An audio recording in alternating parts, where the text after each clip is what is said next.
This here's the Warlord, one half of the legendary Powers of Pain. Here with Hannibal TV. You better watch it, because I watch it too. Or otherwise, I'm coming for you. This is Hannibal here from thehannibaltv.com, and today is my special guest. We have former WWE, WCW, NWA, Japanese wrestling star, the Warlord himself, who still looks exactly the same as always. How are you doing today, sir? I'm doing good with all these crazy times right now. Yeah, crazy times. I understand you had some personal connection to this virus going around recently. Yeah, my dad caught it, 82 years old. He's doing a lot better now. Been about 2 weeks now. He finally broke a fever, and he's doing much better. No energy, no taste and smell, but he's doing a lot better. And my stepdaughter is doing much better also. That's good. As somebody that's been a bodybuilder all their life, where I live here in Ontario, the gyms have been closed for over 100 days now. They're still not open, but luckily they're open in Quebec, so I'm commuting to get my weightlifting in. Do you think that it's a good idea to have the gyms closed this long, but for instance, bars are back open here anyways? It seems like working out hasn't really been a priority. Ours is just the opposite down here in Florida. The bars and everything, they're pretty much closed down. If they are, because they're serving food that they're open, but they cannot serve alcohol. No alcohol right now, and which kind of kills everything on that. But I think it's a good idea, because that's where all the kids are congregating and going, and all getting sick right now. But our gyms have been open since June 1st. I go to a gym, and we haven't had one case the entire 5 or 6 weeks right now. And the gyms are so good for your stress. They're so good for your immune system. To keep them shut down is such a bad thing, because it hurts people so bad. People need that. People need to get away and get something. And just going to a gym makes you feel so. We go to my gym, you got to wear a mask on the way in. There's a big thing there. You put your face in there, it takes your temperature. If you're over 99.5, they don't let you in. You go in, you take the mask up, you can work out. And as soon as you're done, you got to put the mask on the way out. And they got people that clean the whole time. And it's been great. It's been great. For the period of time that the gyms were closed, was that the longest you've ever been out of the gym? Yeah, it drove me crazy. I could only do so many push-ups and taking those rubber gimmicks and doing your biceps and it drove me nuts after a while. You can only do so much of that. Yeah, a lot of people don't understand for the size that you were, and for the size of most professional athletes and bodybuilders, you can't maintain that without very heavy weights. Is that right? Yeah, you got to have some kind of, you're not, when you get older, you're not going to go as heavy anymore, but you still got to try to maintain this. You still got to use weight to maintain it. Now, when did you actually start working out? Back when I was about 18 years old, when I first went to college. I was as tall as I was, but I was skinny. I was about 195 pounds when I went to college at University of Northern Iowa. Did you play any sports before college? Yeah, actually, when I grew up, I was actually an amateur wrestler. I was a AAU champion 4 times, 4-time national champion AAU. I played basketball. I started my junior year in high school. I didn't even play football my senior year in high school because I played soccer. And it's funny as could be, and because we had a great coach, we were a 3-time state champion. And my senior year, they retired. So of course, the football people were all over me, and I wanted to play football. And I was lucky enough to get a lot of scholarship offers and went to University of Northern Iowa. Did they ever offer you a situation where you could wrestle and play football with your wrestling background and Iowa being known as a big wrestling state? It's funny. In the off season, I would actually go work with the guys. It kept me in shape also, because they didn't, the heavyweight really didn't have anybody to go against. And if you know anything about Northern Iowa, they're usually in the top 10 every year of college wrestling.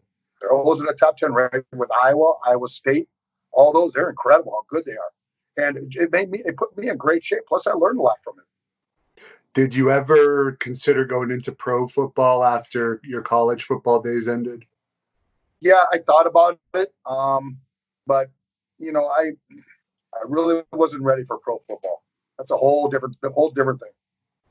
Even the CFL? Even the CFL. Okay. It's a whole different thing. So what did you do after college before you got into wrestling?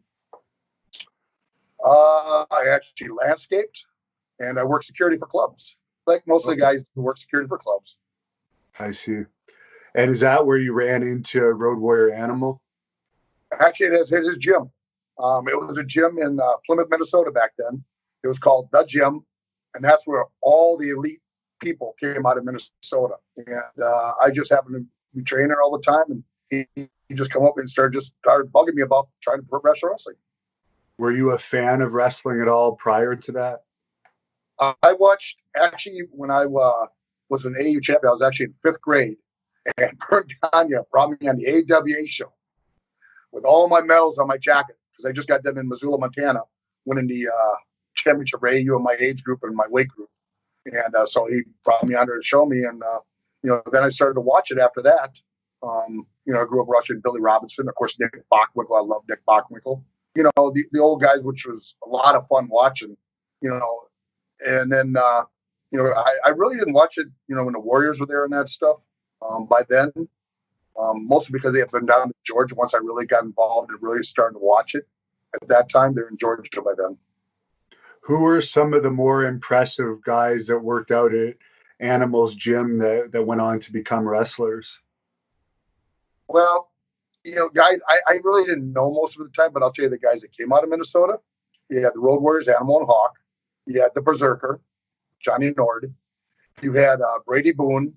You had Rick Rude. You had Mr. Perfect Kurt Hennig. You had the Beverly Brothers. You had Scott Norton. And then I came out of you had some monster guys come out of Minnesota. Wow.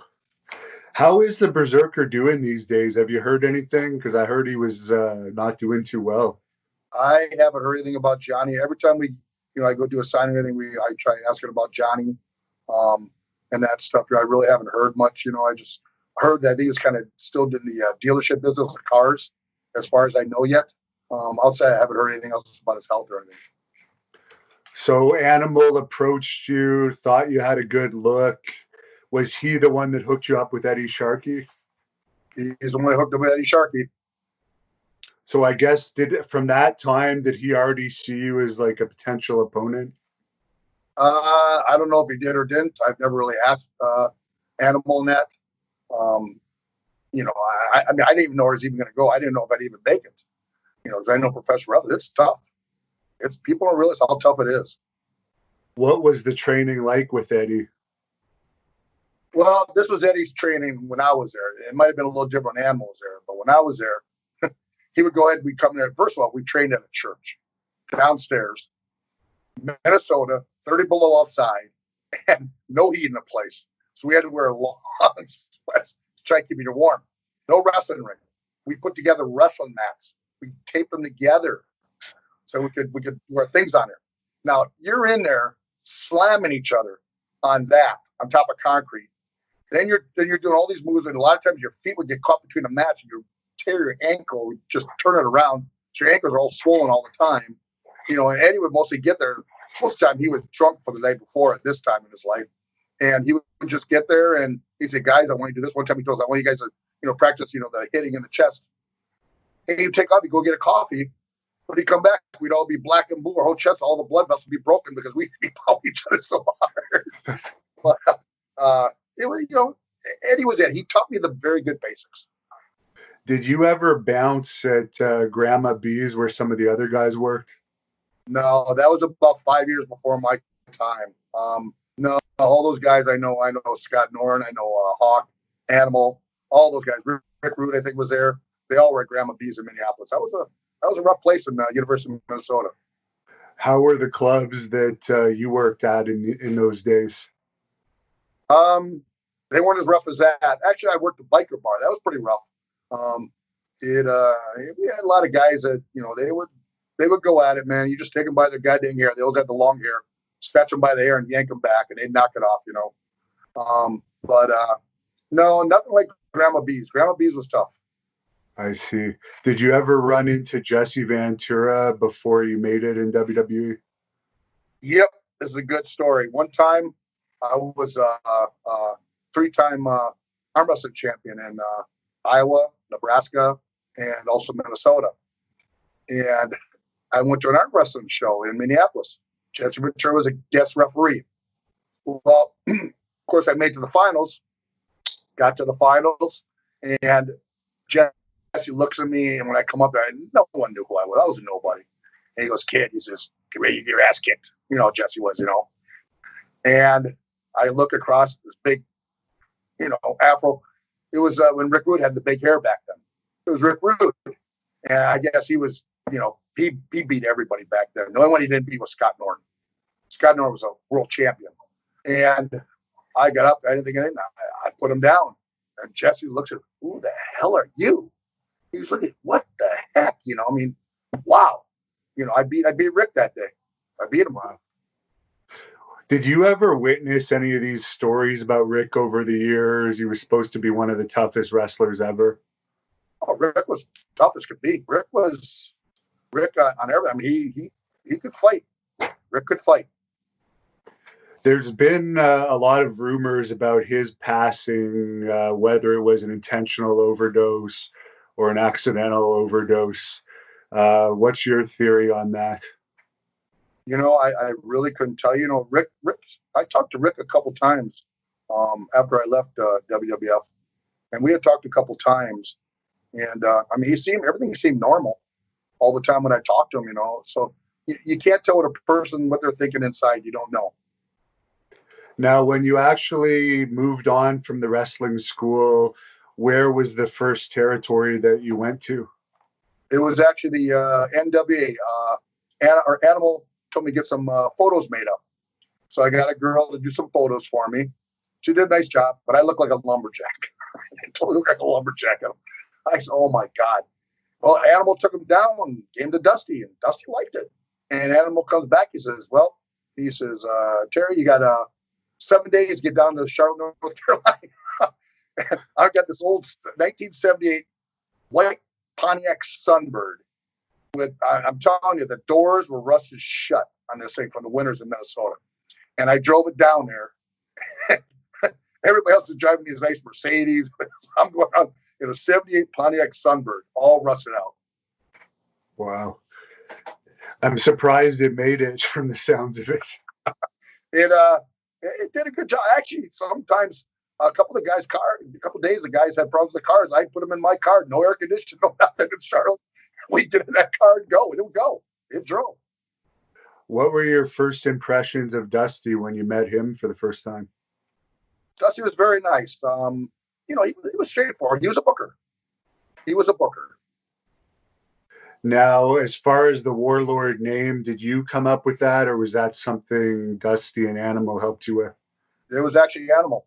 Animal helped me with just about everything. We're at the gym, and Animal's center, and he's going to me. He says, "We got to come up with a name." So we started going through, and of course, thinking of the Road Warriors. It's kind of a spin-off of the Road Warriors. The Warlord just came up, and no one used it, and it was a great name. And I guess at some point before you became the Powers of Pain, you also went to Central States Wrestling around Missouri.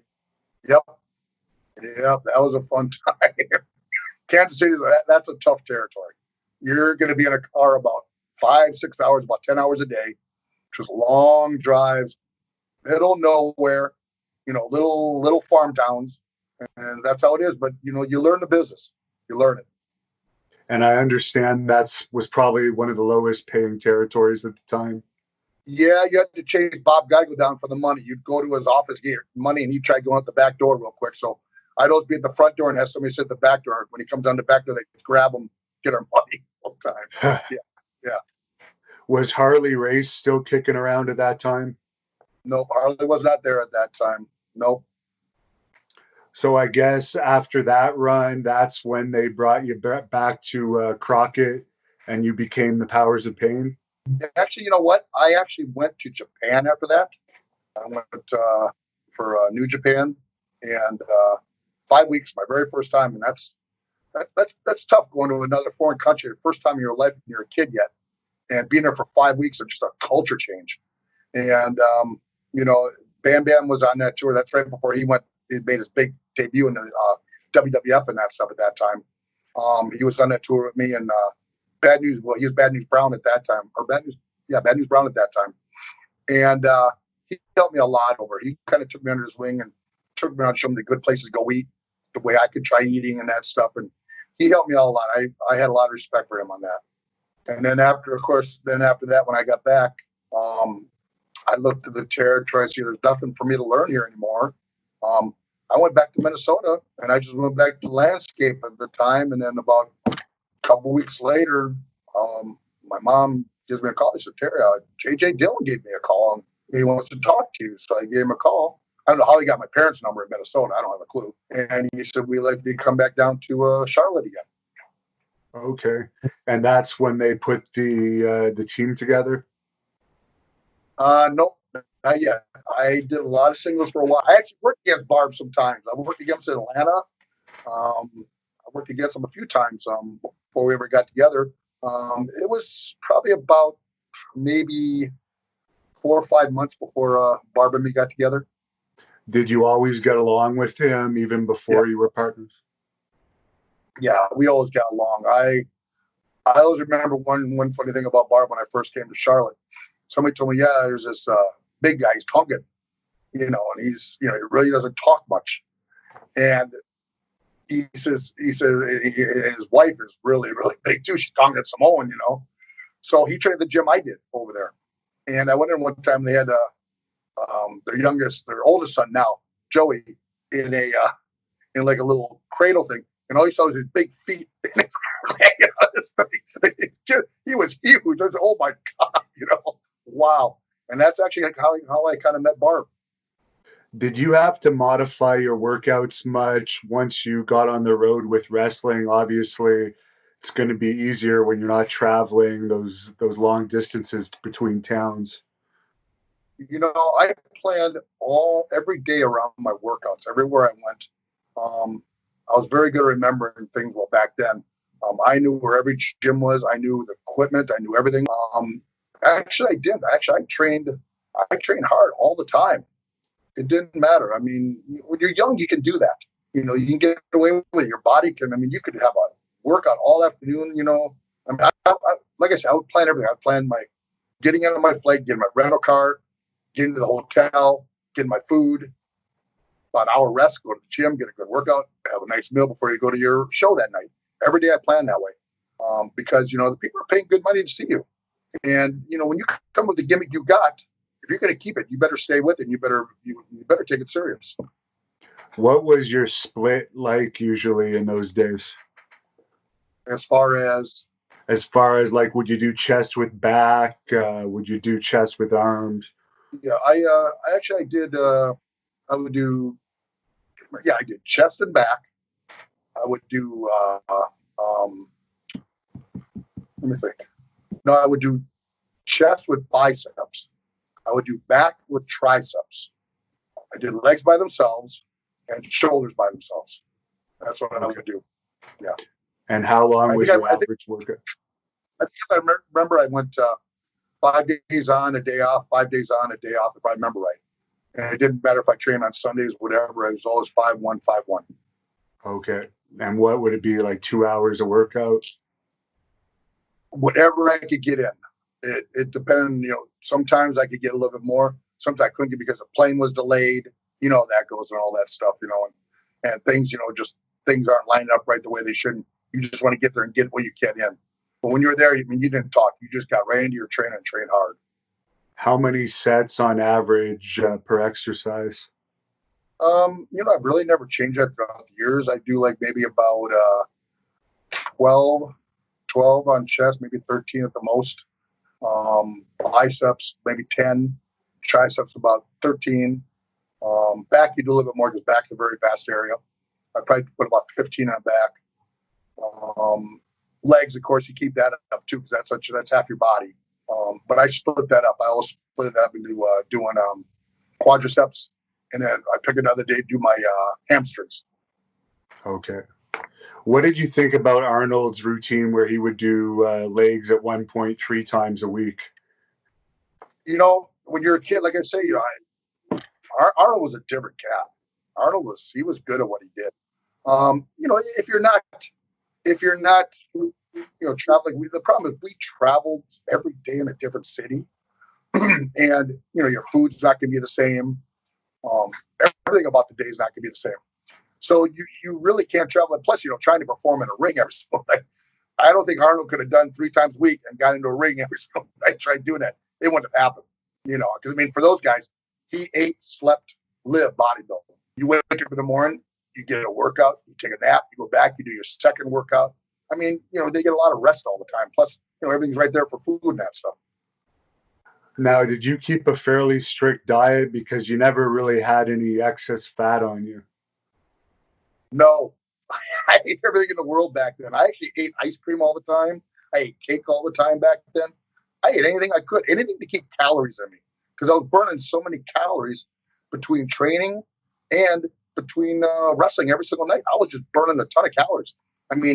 If I would travel and have a layover in a city somewhere to catch another flight, I would try to go find food there, whatever I could. And then I would get the next place as soon as I get there, get my rental car, get my hotel, eat there again, train, eat after that again, do my show, and then eat after that again. If I had a 6 o'clock flight in the morning, I'd be up at 3:30 in the morning so I could make sure I go have a good meal every all the time. And I'm guessing those meals were always high protein. Yeah, a lot of protein. Any advice for traps? I noticed you still got huge traps. The biggest thing is I did a lot of weight when I was young. I actually did over some 1,000-pound shrugs, where I actually had to take put 2 things around my wrist on each one so I could hold the bar. Because I tried to one time, I went flying, the straps just broke. So I had to use 2 sets of straps on each hand to lift it. Usually I would just, back then I would just, to maintain all the time, put 500 on there and just do like 20 reps. Boom, another set, 20 reps, another set, 20 reps. Do some upright rows, and then of course when you do good shoulders, you're working your traps involuntarily really good too. Wow. What are some of your best lifts overall in the gym? Back then it was chest. I did well over 600. I think my best I did was 640, if I remember right.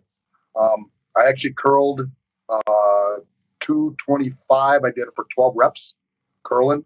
I did upright rows at 225 for like 10, 12 reps, upright rows.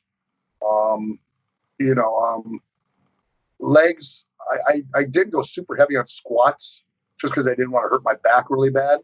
I went good, but not too heavy. But I went heavy leg presses, and I would do probably 12, 13, whatever I could put on the thing, I'll put on there. Did you wrap your knees when you were doing squats? Always. You don't know. It's better to be safe than sorry. Now, as far as becoming the powers of pain, how did they explain that to you? That was actually another of Animal's ideas. He saw Barb and me together. He said, "You guys look incredible." And the thing is, you guys are bigger than we are, and that's a good thing. And we just started to kick around names again, and that was a time. Unfortunately, the name fit good because shortly after this, when I heard Animal in the ring, was eye socket at that time, and we came up with the powers of pain. Now, what were some of your early feuds with when you were the powers of pain? We first started, it was actually the Road Warriors, and we had great hardcore matches with the Road Warriors. Big moves, this, that. You had 4 guys at our size and the way we looked that could move, that could do anything. It was great, and people loved it. It was good because the Road Warriors, no one had ever really challenged them because how big they were. And now they actually had this monster team come in that can actually take them down and put them down. So they actually became true baby faces. I'm gonna guess that you got along well with Hawk as well. Hawk was great. He was He was a sweetheart. He was crazy, but I love him for it. He had a big heart, big heart. I know you weren't much of a partier, so I'm guessing you wouldn't really join Hawk out in the bars. No, I saw many. Listen, I went to the bars like everybody else. I just didn't. I stay away from all the bad stuff. Hawk, I saw him come in the bar one time. He drank the bar. He drank the drink. He'd throw it at the guy. Then he'd throw it on the floor, break the glass. Come out a couple seconds. Come in and grab another drink. Throw it on the girl after he's done. Throw it on the ground. Break the glass. I mean, Hawk was. It was Hawk. You know, sometimes he wouldn't show up for a couple days. I mean, it's the way he was. Now, as far as Jim Cornette, I'm sure you had some interaction with him in the NWA. How was your experience with him? Oh, Jimmy's another guy that he's one of those guys you could give one word to, and he could talk about that one word for the next hour, not stop. I mean, he's so good at talking. He's such a smart individual. The way I met Jimmy is I first came to NWA, and my apartment was on the bottom. Went to know that Jimmy Cornette's was above mine. Well, every night I couldn't sleep because he stayed up all night long. And he would pace. You hear all this noise on the ground all night long. And the next morning when I'd be up and that stuff, he'd be sleeping. So I couldn't sleep at nighttime because he was always up. Wow. He was that intense. That was Jimmy. Yeah. You had to press him once, at least once. Was he easy to get up? Jimmy's a little large on the bottom, but no, Jimmy's easy. I mean, he can do anything in that ring too. The guy can work. He can work. I saw him with Baby Doll. He can work. And everyone remembers the famous bench press angle that you did with Legion of Doom. Does that stand out as one of your career highlights? Oh yeah, that was so much fun. It's funny because at that time I was new in the NWA. I was still, not established yet. And that kind of helped establish me. Barb was already established. I wasn't yet. And Barb and me were driving to Greensboro from Charlotte. And there's this long line of cars. I mean, all the way up to the freeway. And I'm talking this like miles off the freeway, Greensboro Coliseum. I said, what the heck is going on? And so we kind of went around it all. And we finally got to the building. It was all cars to go to the show. I'm saying, oh my God, wow. And we got to the show and people were just filing in. And at that time, there's still some guys were just jealous that I was getting an opportunity like this, but, that kind of helped cement me as being finally, who I am, the Warlord, with my partner Barbarian as Powers of Pain, that we sold out Greensboro completely. They had to turn away a whole bunch of people in there. But that bench press contest was, we did it. And there's some things that you don't, one of the things we did, I mean, it came out great. It's one of the best gimmicks I've seen. It just came out so perfect. And you can't pre-plan it. You just do it. But the one part where I threw, when the animal got up and Barb gave him that big boot to the face from bench press, and I turned around, I threw his head into the weights. There was like 500 pounds on it that time on the bar. And it went over. Well, it just so happened when Ivan hit Hawk with the chain, he went down there. That thing just barely missed Hawk's head, hitting his head. And it actually cracked the concrete right there. I mean, it was just, and then afterwards, you got 20,000 people, and there is a one sound in the whole, all you see is chalk coming down. Ivan, Paul Jones, Barb, and me standing there. The Warriors of Paul are laid out, and not one word in 20,000 people. So you get pins drop in that place. When you guys were heels with heat like that, did you ever have any fan attacks or any situations like that? No, because they would have got their ass beat. Yeah. I actually Barb one time we were in Albuquerque and we were coming back we went out, did a show in Albuquerque after we were coming back out. And some fan came up and threw a big glass of, I think it was alcohol, so probably a beer or something. But the problem is you throw in the face with that face paint on. It's like acid in your face. And it got into Barb's eyes. He tore apart that railing. He grabbed that guy. He clotheslined that guy so hard on that floor. That guy was out. Well, we got back to the locker room. The police came back and said, blah, blah, blah. So we got somebody that wants to press charges. So I said, okay. So what the cop did, he did the right thing. He told the guy, he opened the door. He said, listen, you want to press charges, that's fine. It's going to take a while for somebody to come here. But you're going to sit in that room with that man until they come. And Barb was just, Barb, he was just foaming at the mouth. I mean, he wanted this guy. And the guy said, no charges on mine. He wanted nothing to do with that. Nothing. Did you guys kayfabe when you were at the gym? If someone would come up to you for an autograph, would you still be heelish and so forth? No, not really, because you're pretty much, the cat was out of the bag already by then. People knew what it was and that stuff. They know it's entertainment. It just wasn't showing as big as entertainment was today. But people, I don't take fans for being stupid. I never have, never. How was the pay in those NWA days? It was okay. I mean, for me, it was a lot more than I ever made in my life as a kid. I mean, I came from Minnesota, and my first paycheck, my first week, I got $1,500. I was like, oh my goodness, I'm gonna be rich. I mean, I was ecstatic. I was like, wow, this is incredible. Wow, I mean, I couldn't believe it. I mean, I was so happy. Well, yeah, even today, that's pretty decent money.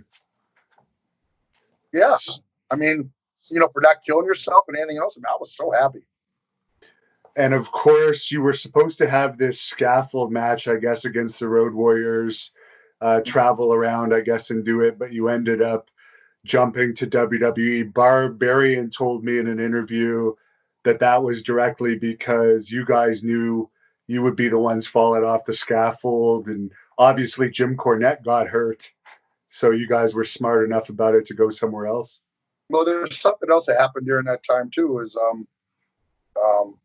We were getting ready to start the scaffold match. We knew we were going to be the ones that have to fall, and sooner or later, either Barb or me is going to get hurt bad. I mean, you got 300+ pound guys coming down with all that momentum. It's going to happen sooner or later, And it just happens that right before it was going to happen, Grizzly Adams, at the time, he was an agent for the WWF. He got a hold of Barb's number and gave Barb a call. And Barb called me up. He said, Teddy, he goes, Grizzly Adams called me. He's the agent. They wanted to fly us into Atlanta tomorrow morning. We had off that Friday. So okay, we're off. I mean, the tickets are waiting for us at the airport. Just go to the airport. Tickets waiting. So we went to the airport, flew into Atlanta, got to Atlanta. There's a limousine waiting. Limousine took us to this nice hotel. Got to the nice hotel. They gave us keys. They go to this room. Go to that room. Open the room. Who's sitting there? Pat Patterson, Hulk Hogan, and Vince McMahon. Wow. Wow. I've seen these guys on TV, but wow. And we sat down, and they started going through their spiel to us. And at the end, Barb never talked much. He was never a big talker. You met Barb. He just not a big talker, And he went ahead and he says, well, what do you guys think? And Barb looks, he goes, when would you like us to start? I said, wow, we're going to start? He says, well, we want you guys to start next Monday. And this is a Friday. we got all these things coming up. He goes, Teddy, we go WWF. Okay, Barb. I follow you, man. You're my brother, man. So we get back that night. They flew us back. Had to be in Baltimore the next day. Supposed to work with the Warriors and everything that day. And it just so happened the animal was still supposed to be hurt. So we get to the ring with Ivan, Barb, and we had a 6-man tag belts at the time. And we were going to wrestle against Paul Ellering, Dusty Rhodes, and Hawk because the animal was hurt. We get a ring, and just about ready to start as we Barb and Hawk ready to start because the Road Warriors music come back on again. I'm like, what the heck? And I look up, and here comes Animal with a face mask on, hockey mask, with his spider on there. I'm like, I didn't even know he was even here. He came to the ring. He got in the ring. He tagged Hawk to start with Barb. I'm like, wow. All of a sudden, he ready to lock up. He pulled back.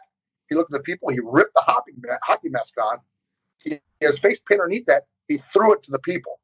Now, you know what happened there. A lot of fights out to get that mask. Everybody wanted that thing. And we went through the mask. We got disqualified, but we still maintained our belts. And we got to the back. And of course, Barbie started drinking some beers real quick. And he goes to Dusty. He says, Dusty. He says, we go to WWF Monday. And Dusty's jaw just dropped at the time.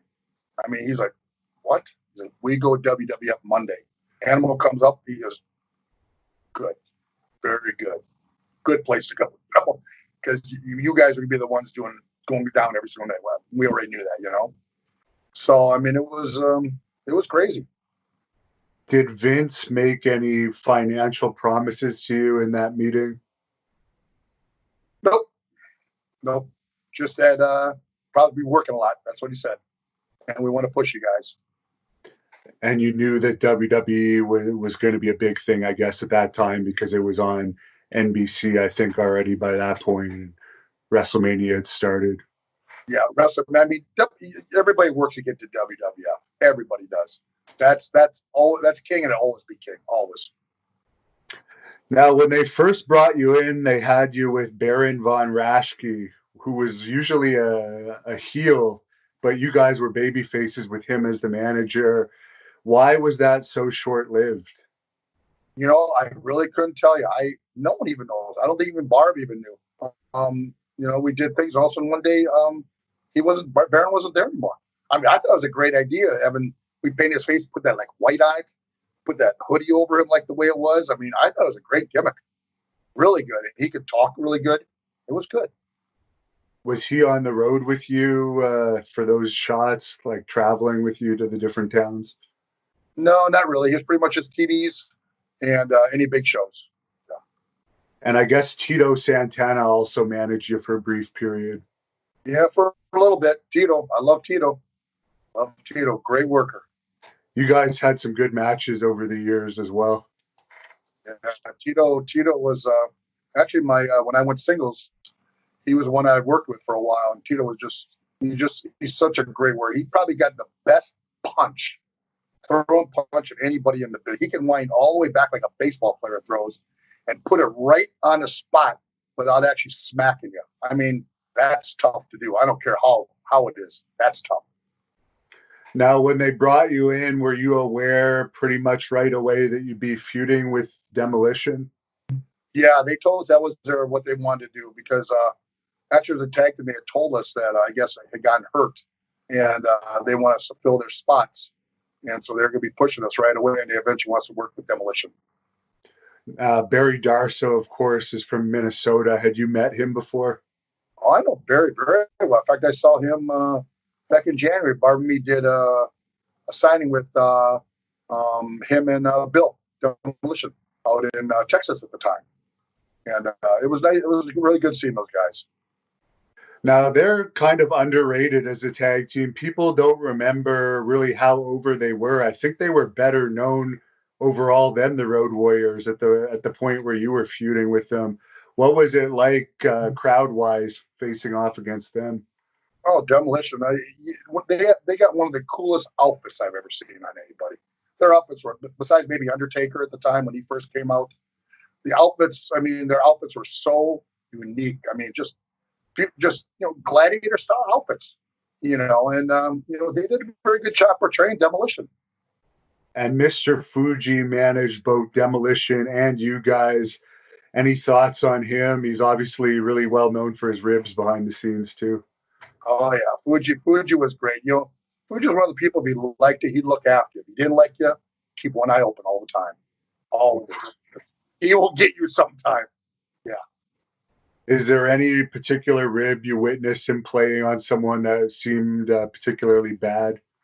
The only one I saw, it wasn't his worst. I know he had far worse because I heard about him. When I got there, it wasn't as bad on the ribs as when he actually wrestled. He was much worse on the ribs when he wrestled. The worst one I ever saw is he went to the bathroom.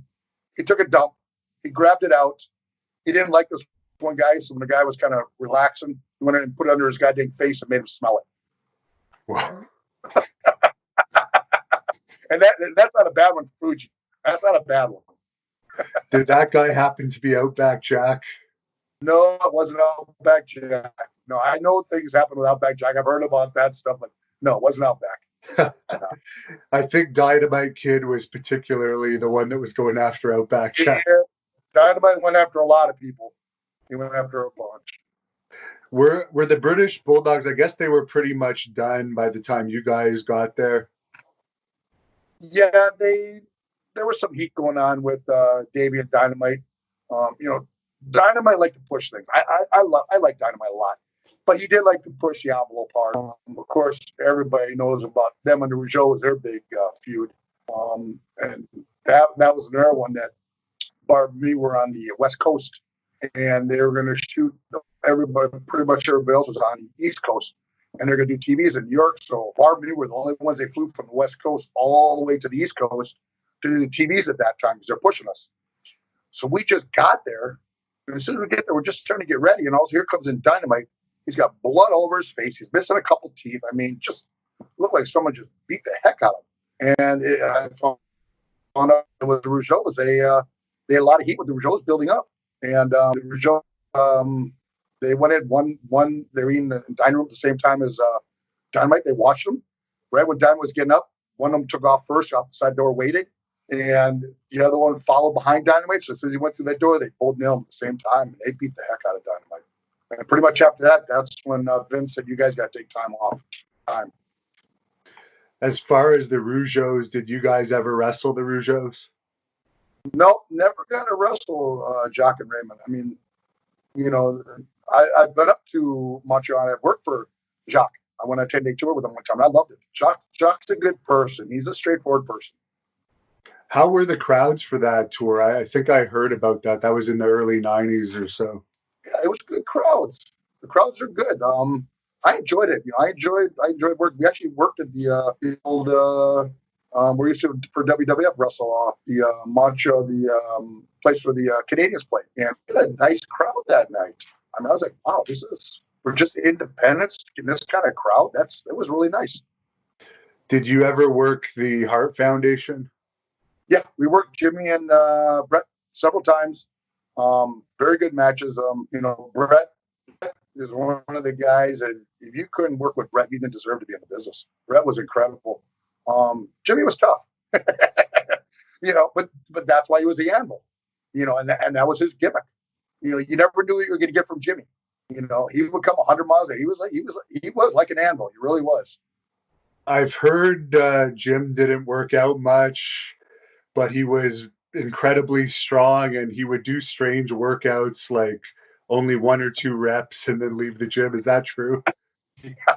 One time Jimmy come in, he says, Terry, I'm gonna get a quick workout. Okay, Jimmy. So he comes in and he puts like 135, 2, goes right to 405. Does it for a couple, says, okay, I'm good. I'm like, what? That was his workout. He goes, pulls his beard like he always goes, I'm good. It was so funny. Jimmy was just he was off the wall. Jimmy was, man, but he was another guy had a big heart. Were you ever in there with Andre the Giant? Andre, I forget what year it was. It was not a Royal Rumble.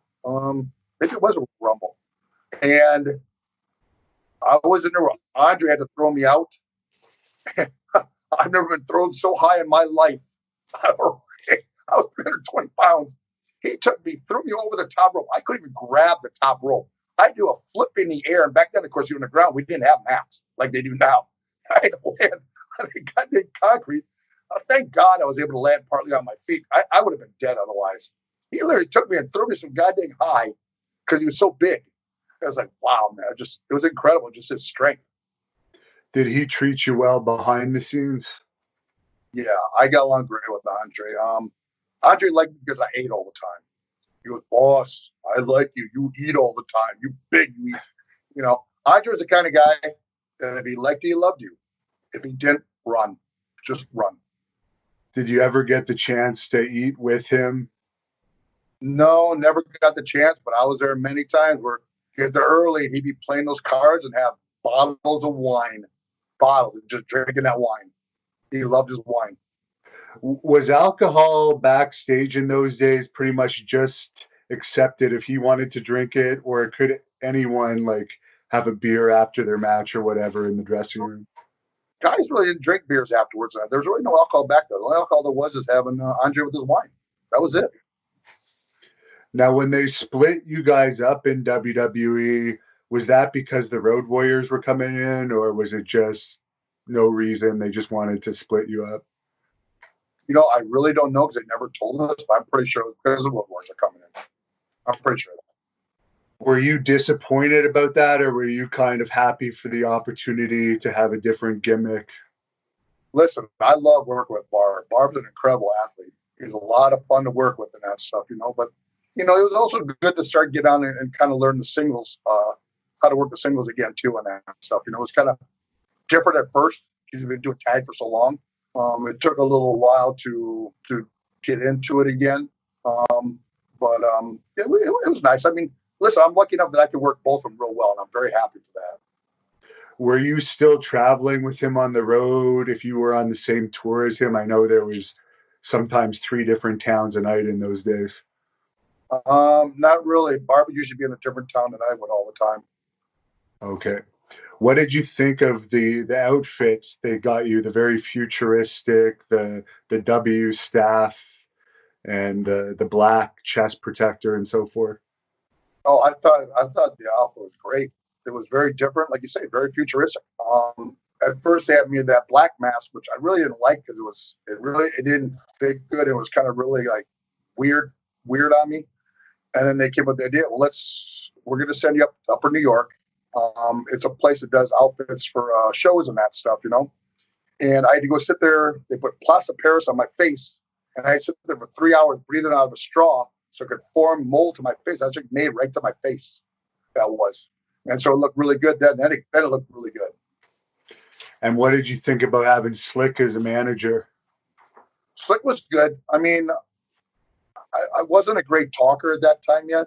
So, if you weren't a great talker, you really need a manager to help you out a little bit and that stuff, I've learned a lot through the years how to talk real good now. But at that time I really wasn't great at talking. And Slick was a good guy. He was always trying to put you over, not him put you over. I understand he's brought some of his old clients to his church to appear. Did he ever bring you for any appearances? No, not yet. You never know what will happen. Was he a good guy on the road?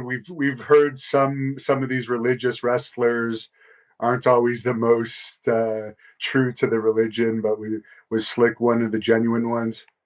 Slick never really talked religion to me. He never did. He was just, when you were there, it was your business. It was wrestling.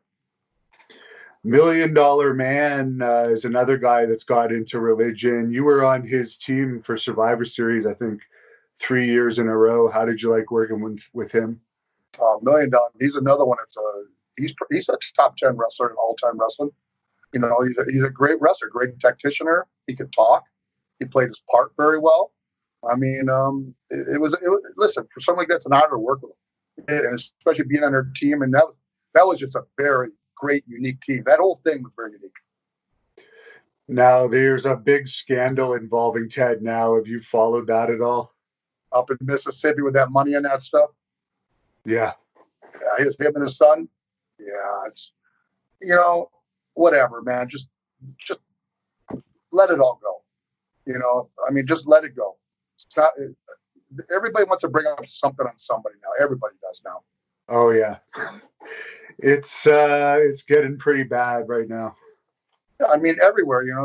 They got the cancel culture. They got this, that. Now, I mean, everybody in this world, we all just got to move on with life. Yeah. Now, as far as the grand finale match of survival, I think you made it to face the Warrior, Hogan and Tito Santana in Survivor Series 1990. Any memories of that? That was a pretty huge spot on the card for you. Yeah, I mean, I think that was I think that was where the 4 of us were the first team not to ever get eliminated, if I remember right. I think I was with Paul, Hercules, and Ricky Martel, if I remember right. I think that was it. And yeah, we like I say, it was just fun being in there with those guys. To be here, the biggest stars in the sport. I think Jimmy Snuka was with them too at the time, maybe, or maybe he's on the. I can't remember. I don't think he made it to the end. It was Hulk. it was Warrior, and it was one other person. Tito Santana, I think. It was so much. It was so much fun. I mean, just to be in a ring with those guys. I mean, it's amazing. It really is. I think a lot of people believe that you should have had a real feud with Hulk because you were actually bigger than him. Is there any reason why you think they never did that? I know there was some house show matches that drew well. I have some theories. Um, I did a couple of shows at Hulkster, and we places were packed. I mean, people wanted, and for Hogan actually having something bigger and like that and more muscular, I mean, was great. Because Hogan he could sell. I mean, the guy 300 pounds crawling that floor and people just going crazy. I just think there was just a lot of jealousy at that time. That's my theory on it. But it is what it is. You can't go back to it. How was Hogan to deal with backstage personally for you? Well, Hogan was good. He never treated anybody different. He treated everybody as one of the boys, just like he was just one of the boys like everybody else. I mean, that was Hulkster. He was a star like Randy, like Warrior. They had their own dressing rooms, which they should. They're the top performers. They should have their own dressing rooms, But he was always very polite, very nice all the time. I'm gonna guess your matches against Hogan were probably some of your biggest paydays. Oh yeah, that's why I want to work with Hogan. Yeah, when you work with Hogan, it's cha-ching, cha-ching. You're making some money. Yeah. As far as Randy, did you ever wrestle him in singles matches? I never got to wrestle Randy in a singles match. I wish I could have. I've been in Rumbles. I've been in all those things with him, and I've never got to wrestle him single. I mean, Randy's another one, top 10 wrestler of all time. I would have loved to work with Randy. How was he in the gym? I'm sure you'd encounter him from time to time in there. I never really saw Randy in the gym and that stuff. I didn't see a lot of guys in the gym because we all kind of went all of our different times, but I know I can imagine him working out. I'm sure he's probably just as intense working out as he was when he was in the ring. And for Elizabeth, we've all heard the stories that he was very protective of her backstage. Did you ever witness anything like that? And can you blame him for being around the boys, I guess? Randy understood. I mean, he should be protective. It's his wife. He should be protective. And the guys respected that. They really did. She had her own dressing room, and that stuff, and all the guys understood. They respected it. And you mentioned the Ultimate Warrior. Did you get along okay with him backstage? I love Jimmy. A lot of guys didn't like Jim. I love Jim. Jim was Jim. He wasn't going out to hurt anybody or do anything bad towards anybody. He was, he came into a position where he was able to be a top dog and make a lot of money. And a lot of guys were just jealous. I mean, he was a gimmick. Jimmy didn't have to be a great wrestler. He was a gimmick. He would come to the ring 100 miles an hour, get in that ring, shake those ropes like a madman, come out just like boom, boom, boom, boom, boom, boom, done, shake those ropes and gone. Run 100 miles an hour out. I mean, that was Jim. What's an example you could tell us about the side of him that doesn't get told very often because we always hear the negative stuff? Well, for me, it was one time we were overseas in Europe. I remember, I think it was 1993. We had to go to Europe with Hercules. I mean, some really good names, a lot of big names, and every show was sold out. I mean, you're talking these were places, 15,000 people sold out every single night. We had like 10 days over there, and the promoters that took us over there trying to screw us on the money, trying to hold us up. We want our money. Yeah. So finally, I got pissed off, and I took one of them, I put him against the wall. I was ready to choke the guy out, and I said, you know what? I said, I know you're hiding the money somewhere. So you know what? I don't want you. We don't want to work with you anymore. I said, I'm going to talk to the promoter, the German promoters over here, because they had such a great setup. I mean, it was like a WWF set with the sounds. I mean, it was incredible. So I wanted to talk to them. I said, listen, guys. I said, this is what Jimmy and me want to do and that stuff. This is what you guys got to pay us. Take care of the rest of the money for it. Make sure everybody gets paid. You can keep all the merchandise sales. You can keep all the gate. You can keep all that stuff. It's all yours. We just want this amount of money, but we need to have it. Next day we came, Jim and me, and Jimmy stood up for it. Jimmy stood up for all the guys. And he's the only one that could on that tour. I mean, if he didn't wrestle, that tour was done. It was done. And he stood up for everybody. And Jimmy were walking around with $200,000 of cash in a briefcase. And where we go, we put in a special safety box all the time. We wouldn't give the guys ahead of time. We were afraid we'd give some of the guys ahead of time. They would just take off. They don't Right. come to the States. You know how that goes. And the last day, man, we made sure everybody got paid. Every single penny they made, they earned, they got. Jimmy is a stand-up guy. He would stand up for the boys. Did you ever train with him? Never got to train with Jimmy. I trained in the gym with Jimmy many times. Not so much in W, but on that tour, Jimmy and me went and trained every single day. And Jimmy's an intense workout person. He's intense. What did you think about the unusual way that he died? Like, he just made amends with WWE, appeared for them a couple of times, then literally passed away the night of his last appearance. You know, I got a theory on that, and it's my feeling. Jimmy was 54 years old. He hadn't been in the limelight in a long time. He stayed low for a long time living in New Mexico. When you get used to that kind of lifestyle, your heart rate, everything else is, you're very relaxed. Everything else, you don't get that adrenaline anymore. Like in wrestling and sports, football, and you get that big adrenaline. You don't have that anymore. So you don't have all that stress on your heart. I think when he got honored with that Hall of Fame, he went to the Hall of Fame. And I just feel with the Hall of Fame and then being on national TV again, I feel that adrenaline rush was so much that when he flew home on that plane, his heart couldn't come down from it. You just when you haven't been around for a long time, it'd be just like me. Someone day WCW, we wanted to come out and do a show in front of how many, huge crowd. It's like your heart's going to go 100 miles an hour. You haven't done it in a long time. And I just have a feeling that Jimmy's heart just could not come down. That adrenaline was so bad, his heart couldn't stop it. It gave out. That's my feeling. And Hercules was another guy that unfortunately passed away young. I think he was only in his 40s. Any memories of working with him over the years? I worked with Herc sometime. Herc was another very, very good worker. Big guy, good worker. Another guy that had a big, big heart. He just, like many guys, just had a drug problem. Before he died, he was basically homeless. Everything else in Tampa at that time. He was another one. Like I said, he went on that tour with us to Europe, that big tour of Warrior and all that stuff. And funny for him is that on the way there, he took some pills, drank, and on the flight, he went ahead, and the lady sitting next to me grabbed her like in a headlock because he didn't know where he was at. And the lady pulled ahead. She ran away. Well, they had to he kind of passed out after that. The pilot came out to talk to him. He grabbed the pilot in a headlock. So now he scrambled to get away. He ran to his thing and locked it. But that police passed out. So we landed in it wasn't Berlin, Munich, Germany. We flew into. We landed there. They said, "Everybody, please stay in your seat. We have somebody has come on board." In come all these police, like SWAT unit. You got about 10 of them. And they're looking, they're going right to Hercules. He's like passed out yet. And he just wakes up and he gets up to get his bag and he turns around. They're all sitting with the guns pointed. And go, whoa. And they took him off the plane, gave him a private escort off the plane. And I'm thinking, he's in trouble.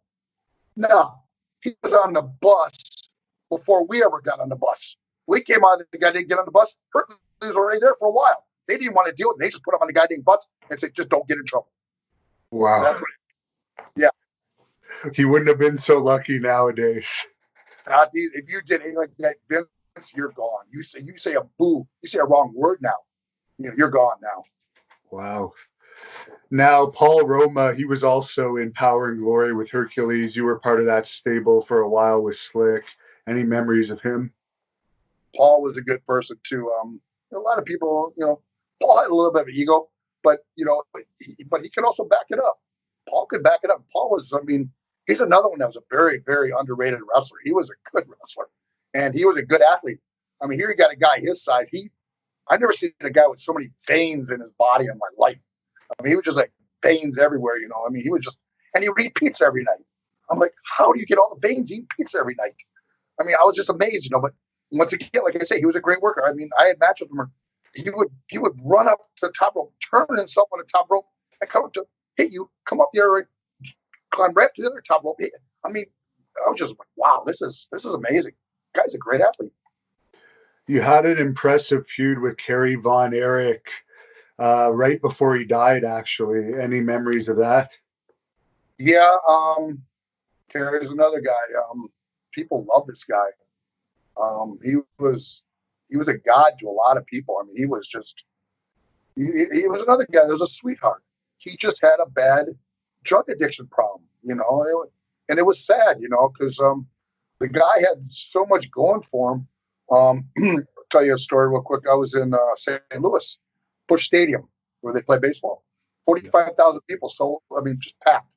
And that night, I asked if I could go first match because I could get home that night on a flight from St. Louis to Minneapolis, and I could actually get an extra night at home to rest a little bit.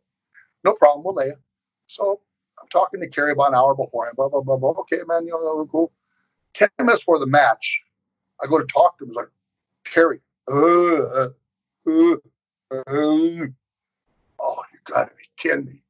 What did you do, Kerry? You took a bunch of Placidos. So now I got to go to the ring, wrestle a match with him, trying to get him through this match. And you know how he threw that discus punch? Yeah. That was but he's supposed to hit me with it. Where I go outside the goddamn ring on the ground and that stuff, and I end up getting counted out.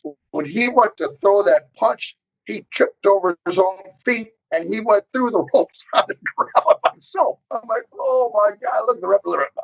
I'll take care of it. Just count, I'll get him in before the 10 count. I go out there, I grab him. He was just out of it. I said, Kerry, I'm just going to give him a boom. And at the end, I'm going to do something where I'm at. Just boom, I'm going to roll you in quick. Boom, boom, boom. I did something. I missed. I kind of give him a nudge and get him in the category, roll him in. So he got right before the 10 count, he got his hand raised. I mean, Kerry was a sweetheart. And the week he died, he was actually with Davey Boy, Jim the Anvil Neidhart, me. We were on a West Coast tour for Army bases. 14 days sold out every Army base up and down the whole West Coast. And, Kerry was doing pretty good on that tour. And one night in LA, we had a night off. He went out, found some stuff. 3 a.m, I hit it, bang, bang, bang. I go look. He kicked open his door in his room because he lost his key. And so he didn't want to do it. So he kicked it open and he just passed out in the bed, And then after that tour was done, I get a call like 5 days after saying that Kerry shot himself. I'm like, what? I said, yeah, Kerry shot himself with a 357 Magnum. Like, you got to be kidding. He was just with me right before that. It was just sad. It's sad. Was it true that people didn't know that he had a missing foot, or was that something that you were aware of when you were having your matches with him? Yeah, most of the boys, we all knew he had that, and he was another one that dressed in his own shirt because he was embarrassed. Kerry was the kind of person who was embarrassed of how it happened. So he was very embarrassed to be around the boys and have to show them that because of stupidity, that's what happened. But there again, you got another guy that shows you his athleticism, how good he was. That most people, you wouldn't even know it. You could tell just a little bit, but if you didn't know it, you wouldn't even be able to tell. Jake Roberts is another guy that's had his demons here and there who you've wrestled. Was he pretty much together for your matches with him? Yeah, Jake in the ring, Jake was a technician. Jake was one of the guys, he's probably one of the best minds in the business. He's incredible. I mean, he comes up with things, just his mindset is, he could have been a booker someplace that made it incredible if it weren't for, what he was doing at the time, He could have been a booker, no problem, anywhere at that time. The only problem is with Jake, you didn't know whether you're getting the real Jake or the kayfabe Jake. There's a very thin line between the two of them. Very thin line. But once again, you got another guy that was just a great technician in that ring. And the British Bulldog is probably your best remembered singles feud that you had in WWE. What are your thoughts on that? I heard you guys were friends. Oh, Davey, I love Davey. It's funny because when I met his son some years ago, first thing he asked me is, he said, my dad loved you. He says, tell me about my dad, because, didn't really get to know Davey. I was around Davey for so many years on the road, Davey was a guy. If Davey got on your nerve, if you got on Davey's nerves, Davey was going to rip you. And that was Davey. If you got on his nerves, he's going to get you back somehow. He didn't care.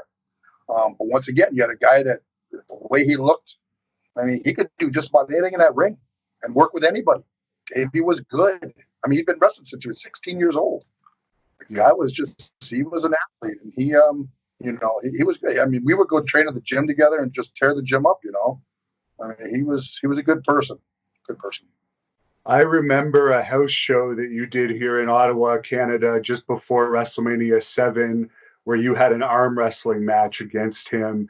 That was a great entertaining segment too. I really enjoyed it. Was that something that you guys did on all the house shows leading up to WrestleMania 7? Yeah, we did. We did a lot of that all the way up and that stuff, and the people loved it. I mean, I would work it, man. Just get out there. You get out there, you start complaining that stuff, get up on the ropes, come back down, you get to the table, you look at the table, you complain about the table, go back, I'm going to rip Davey apart, I'm going to break him like Hogan always did, and then you get back, and you sit down like this, when he puts his arm down, you pull your arm back, you walk again, Davey's going, Davey will talk, blah, blah, blah. So, finally you get up there, you finally lock up, and as a boom, break at the last second again and that stuff, and you build up to that finally time you do it, and then when you finally do it, boom, I got him. Boom, boom, boom, boom, boom. And finally break it, throw the table on him, put the tablecloth, put him through the goddamn table. I mean, it was a lot of fun. It was funny because we're in Madison Square Garden doing it, and they get that big screen up above. And we're doing the thing like this. And I said, Davey, my arms are a lot bigger than yours. No, they're not. My biceps are bigger than yours. No, they're not, Davey. Look up at the screen. My arms are a lot bigger than yours. We'd have fun doing it. At the same time, wrestling is about enjoying yourself out there. The more you enjoy it, the better you're going to do. Now, Harry Smith, Davey's son, wrestles for our company up here in Canada. He wanted me to ask you if you have any memories of, he said you, Davey, and Harry would eat at Denny's together sometimes, and also your wife taught him how to plant a lemon tree or something. Do you have any recollection of those days? It's been a long time, and Harry was so young at that time, and I'm so proud of how Harry's grown up. I mean, like I say, Harry, besides wrestling, he could be a UFC fighter. The guy's good. He's good. I mean, he's legit. He's legit. I wish if I was younger, that I could have wrestled Harry at some time, and that would have been a lot of fun, especially work with his dad and work with Harry and that stuff. That would have been so much fun, so much fun. Harry's a good person, good kid. Maybe that's a match you could have up here if they ever had the lockdown. Yeah, I don't know if they ever like these lockdowns. I don't know about these lockdown things. The border, they're saying now it might be closed for the remainder of the year. So let's hope that's not the case. It's crazy right now. It really is. And for the last thing about Harry, what do you think that he's not really in a major company right now, and he's probably the best technical wrestler out there today, but it seems for whatever reason AEW doesn't sign him. Maybe he's too big. They seem to like small wrestlers there, and for whatever reason WWE doesn't have him on their roster. I don't know. I've never understood that, because Harry should be somewhere. Some of the leagues, he should be or WWE. He should definitely be there. I mean, there's no reason in WWE they couldn't come up with a nice gimmick for Harry. I don't understand that. So the guy can wrestle. Same as AEW, the guy can wrestle. Maybe it's just jealousy because he's Davey Boy's son or something. I don't know. I don't think it's right. Harry's good, man. They're missing out on this guy. They're missing out. Now, as far as Pat Patterson, how is he to deal with in the back? I doubt he ever had any issues with you, but we've heard the various rumors over the years. No, Pat was very good to Barb and me. We got along great. Pat was always straightforward and everything. Always. Was he one of your favorite agents to work with? Pat was just, Pat was straight up. I liked working with a lot of guys did, but I actually like working with Chief. Chief was good. Chief and me got along good. Also, Jack Lanza, he was a Minnesota person. So we got along really good in that stuff. I mean, I got along with all the agents. Tony, Rene Goulet, all those guys. They were all, they were just straightforward. You come every night and you do your job. You work hard. You do your job. And when they put you with Harvey Whippleman, you worked with Sid a little bit. Any memories of Sid? Sid was a big guy. I mean, he'd come in. I mean, 6'9" tall. He had the big traps, everything else, and that stuff. I mean, and he had a perfect look for being that kind of person. I mean, I got along great with Sid too. A lot of guys didn't get along with Sid, but I got along with him good. It seems Sid had the issue too. A lot of people were jealous of the push that he got right away. Well, it's like anything. It's just the way it works. I mean, he had the look. He was 6'9" tall. He had that look. He could do the things they wanted him to do at the time. So, do you think if he hadn't jumped around to WCW and back so many times, he could have been a bigger star? Oh yeah. But he probably got some good pay out of WCW. I'm sure they were giving some big contracts back then. And we had some fans that wanted me to ask you if you had any favorite memories, both of Maple Leaf Gardens and the Montreal Forum. Maple Leaf Gardens was always a lot of fun to wrestle in and that stuff. Just a big open place. And we always did. It seemed like every year we always are. One of the big shows we always have was on Box Day, your guys' day after Christmas. Always at Toronto in the afternoon. And there's this one guy, I swear, 20-some thousand people there. Pat, I'd be in the ring working. And there's always this one guy. I wish I could have found him. I probably would have choked him out. He would loud his voice. He had one of those voices just echoed. It goes, "Hey, Gaylord." I'm like, "Gaylord? What are you talking? Gaylord, Gay? You got to be kidding me!" And it just echoed it. It just drove me. I wanted to kill him. I stopped at a match. I want to kill this guy. I want to find him and kill him. I couldn't believe it. Call me Gaylord. Really? And then and Quebec. I enjoy going to Quebec and that stuff. Quebec, the people are always nice. Very good wrestling fans, of course, because the the Rougeaus and of course Dino Bravo back then, all the big names coming through there and that stuff. It was just a great wrestling place, great wrestling territory. Were you surprised about Dino Bravo's passing, the way that he was basically executed? Yeah, in fact, I watched that on Vice, the Dark Side of the Rings. I've watched all of those. I got nothing else to do right now, so I've watched all those, and of course I watched on Dino because I knew a lot of it. I want to see more details on it, and it was pretty much all the details I knew on it. To me, I still think it has something to do with the mafia hired some people to come in and do it because obviously like they said his door was open. If his door was open, he obviously knew him. He obviously knew who the people were. So it was a whole setup on him and that stuff. Dino was, like I say, he was a big man. Dino's a big guy, and good wrestler for what he did in that stuff. And just unfortunately, he let go, and he had that big house and a lot of payments, and he got involved in something that we all know is a bad thing. And usually, there's no way out of it unless they kill you. It's sad. It's sad. It's a terrible way to go. Terrible. What did you think about the big steroid trial that Vince McMahon had in the early 90s? And do you think that trial had anything to do with why they released you? Because it seemed they got rid of all the bodybuilders around that time. Actually, I just left the Red before then.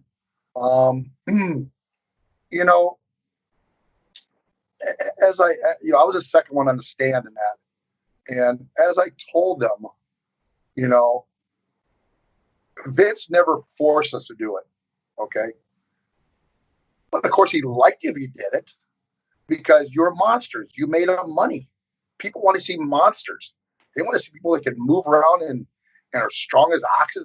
We were cartoon characters, literally real life cartoon characters. And of course, Vince loved that. he never forced anybody to take it. You don't have a job unless you did it. I never saw him once do that, you know. But at the same time, I also knew that we were doing testing, and I knew there's certain guys that were getting by. He was letting them slide, and that wasn't fair. It's like, if you're going to do it, you got to do it to everybody. Otherwise, don't do it at all. It's not fair to the other guys. It seems like it's still that way today, even. Yeah, this won't change in that. He's got his guys that, to this day, you can tell it out there. I mean, I love Bobby Lashley. If you're telling me Bobby Lashley isn't taking something, I've done it, so I know. You don't look a specimen like Bobby Lashley. He's a specimen out there. He's so much bigger than everybody else. Same with Brock. Brock too. And Brock's already been caught in UFC. He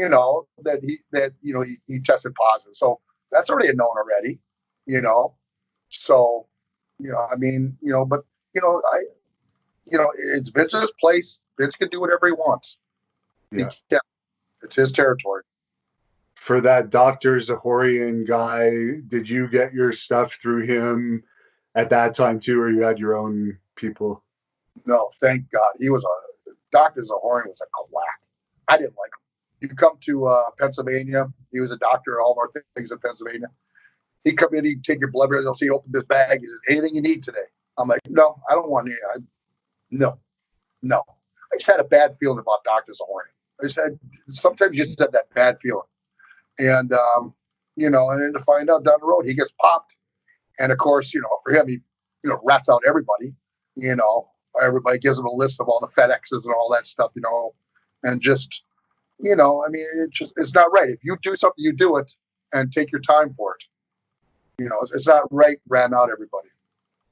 Now, you don't have to answer this, but we have a lot of bodybuilders that watch this channel, and one of the most common questions that people wanted me to ask you was your favorite cycle, but you don't have to be specific if you don't want to. It's funny. A lot of people thought I took a lot of stuff back then. I didn't take. There was no growth hormone back then. There was no, things like there are now. I just, like I say, I'm a Polish guy. I'm a big Polak. And anything I touch, I just grew at that time. It didn't matter what it was. I would take just some sip, some Deca, and trying to remember the other one. It's for your. It makes your tendons super strong. But I would usually take those 3, and I would take like maybe 2 shots a week. That's it, and I just got unbelievable results from it. Really good results. And everyone wanted to know, I'm sure you've got this question before. Kevin Nash told this story about allegedly you asked Shawn Michaels to give you a shot and he said you were full or something. Is that fabrication or did that actually happen? I don't remember that anymore. It might have happened. I just don't remember that part, But David Meade took a lot of heat from a lot of people and said, look, you guys. And I'll tell you what, Bret Hart is one of the best people at drawing those caricatures on he'd find chalkboards. He would get there early so he could drive all of our caricatures on the chalkboard. And then, usually it'd always have Davey and me up there all the time. It'd be either Davey or me bent over with a bullseye on her ass. And they were the funniest things. Bret was so good at that, but like I say, man, I don't hide nothing. I got nothing to be embarrassed about. I did what I had to do at the time. And that's stuff. I gave the people a larger than life person that was a supersized cartoon character. And you're very healthy. Barb looks great too still. And that's 2 examples of people that did take that and are fine. So do you think it's more in cases like Hercules and some of these other guys that passed early, that they were also doing other stuff like alcohol, painkillers, and uppers and downers? I always say you can get away with one thing in your life and your body, your heart will stay like that. If you start mixing everything, your heart starts going like that. It starts going up and down. It doesn't know, what's happening. You can't mix all those things and expect your heart to stay normal. It doesn't happen. It's just unfortunate in my business, the way we traveled, the pain the guys were in all the time, everything else. I mean, I saw guys wake up, they're taking stuff to wake them up. They take a shot for their body. They take a bunch of Percocets. They take coke before a match to get them, pumped up for the ring and that stuff. After the match, you have to take, some sleeping pills to make them sleep at night so they could sleep a little bit. I mean, it is what it was at that time. It's just the way it worked. And I find it interesting that superstar Billy Graham's a good friend of mine. He's right now only 4 years or so younger than Bruno was when he died. And Superstar is one of the admittedly biggest steroid users of the history of wrestling. So that Yeah, goes to show you that it doesn't necessarily make your life shorter. no, it doesn't. If you take care of yourself and that stuff, and like I said, you don't mix all these different things. You can't do that in life. It's like people have cocaine overdoses. You can't just boom and all of a sudden kick in a ton of cocaine. Your heart can't handle that. It can't do it. Did you ever have much interaction with Billy Graham when you first came to WWE? Because I don't think you would have crossed paths that much. No, I don't think Billy was there at the time. I think Billy was gone right before then. I know Jesse was there. He was one of the commentators for us, so I know that. And your last match in WWE was against Virgil, who many people don't like for whatever reason. How did you get along with him? I got along with Virgil. Pretty much I'm telling you, I got along with everybody. I just did my own thing. I didn't want to get into people's personal lives. I didn't want to get anything else. When you're there, it was all business. And, if you knew they had a family, say, how's your family, all this stuff, and I just kept it at that. The bad blood when you're on the road is a bad thing. It's just a bad thing because it builds up. You don't need it. And you mentioned that you watched the Dark Side of the Ring episodes. There was one, of course, on Herb Abrams in the UWF that you were a part of. Do you have any stories about the UWF you could share with us? Pretty much in that show, they said what the stories on Herb was. And so Herb was a different kind of person. I mean, little Jewish guy. I don't know how he got his money. I don't have a clue. I have no clue. He had money, but he was a con artist. He could talk people into anything and out of everything. That was Herb. How was the organization of the events themselves compared to other shows like other indie companies you'd work for? Disorganized. It was very disorganized because Herb was trying to do it all. And Herb, like I said, Herb had a good heart. He was trying, but he really didn't have a clue how it all worked. He really didn't. He should have put one of the boys that had been in for a long time, put them in charge and let them do it. How many shows did you actually work for them? Was it just a handful, or were you on pretty much all of them? No, I think it was like about 3 total. That was it. And of course, I worked in that big Vegas one. Oh, what was your reaction when you walked out and there's like 600 people in a 20,000 person building? Just about what you're laughing about right now. I mean, I got there. I'm thinking, they're telling, oh, yeah, we got to do something. God, we get out there. We're saying the MGM. Well, this is unbelievable. It's like, we're going to wrestle here. We got good names. I mean, if people actually knew we were there, we probably had a very good crowd.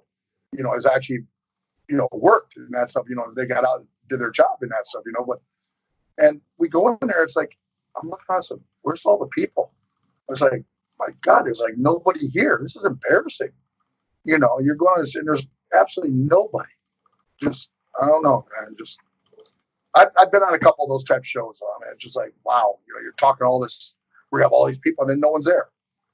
Yeah, but as you said, it could have done better considering Bruno Sammartino, Andre the Giant, you, Sid, Danny Spivey, Brian Blair, so many top names, Steve Williams, but just poor promotion.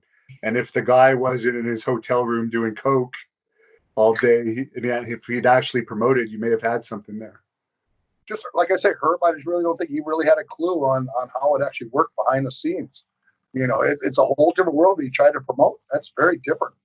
Very different. And like I say, if you would have put one of the boys in charge that was been around the business for a long time and put them as doing it and get it going, it would have been much different. It would have been much better. And you already spoke about being over in Germany, but I understand you feuded with Butch Reed over there. I've interviewed him. How was he to work with? Butch was great. It was an honor to work with Butch over there. He was before my time too, and to actually go over and work with Butch. And like I say, we had all those shows in Germany. They were slam packed. I'm sure Butch said the same thing. They were packed. They were Yes. they were good. Now, a fan wanted me to ask you this. I didn't hear the podcast, but I understand you did an interview with Sean Mooney, and he asked you something about if you think that you and Barbarian could still have a run in WWE today. And I guess he kind of was insulting about it. Do you have any recollection of that? No, I don't. I really don't remember that and that stuff. And whether somebody is. I mean, that's their opinion. Yeah. I know Barb's still in great shape. We if you look at us and that's we don't look like we've aged that much for No. our age and stuff. And we can still listen. We're a step slower. I admit that we are. We can still go out there and put on a show, and that's with anybody.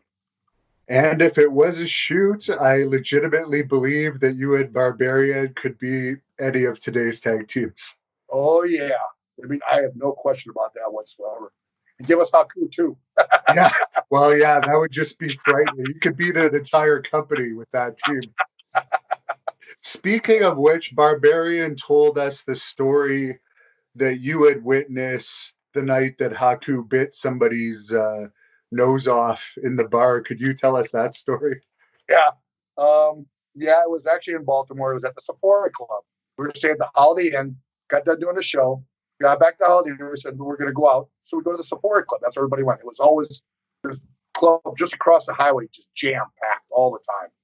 So that's where all the wrestlers go. So we go there.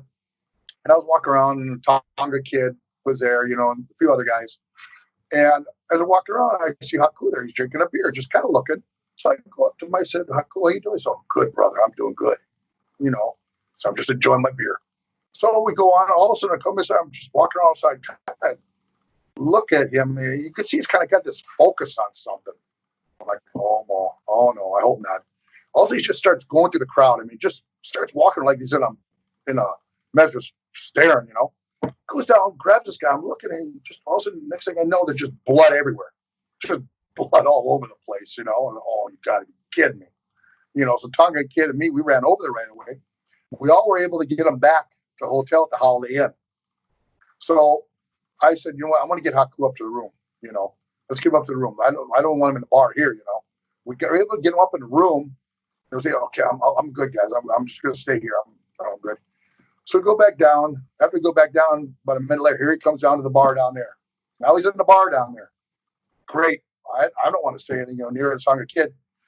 Next thing you know, you got all these cop cars coming to the front of the Holiday Inn, And as they come to the door, we look at the guy, whoa, hold a second. You're looking for Haku. Give it a couple minutes because he'll be relaxed. Right now he'll fight. And he'll go. Okay, Haku will go. If you give him a couple minutes, he'll be no problem, And so it's kind of like, you remember the Blues Brothers when they're in the Yes. all these cops are around. That's what it was like. All these cops are in the lobby. After a couple minutes, they went up to him, and he turned around and they go, "So he put his hands out. He goes, "No problem." I mean, it was simple. You just need to diffuse the situation a little bit.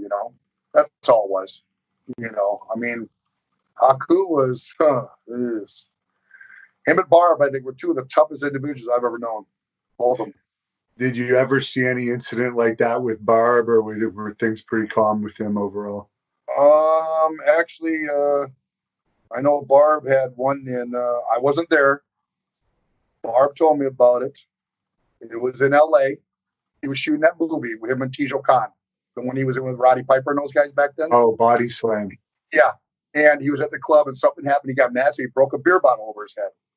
He went down, and they called the cops. Well, they tried to grab him, Barb.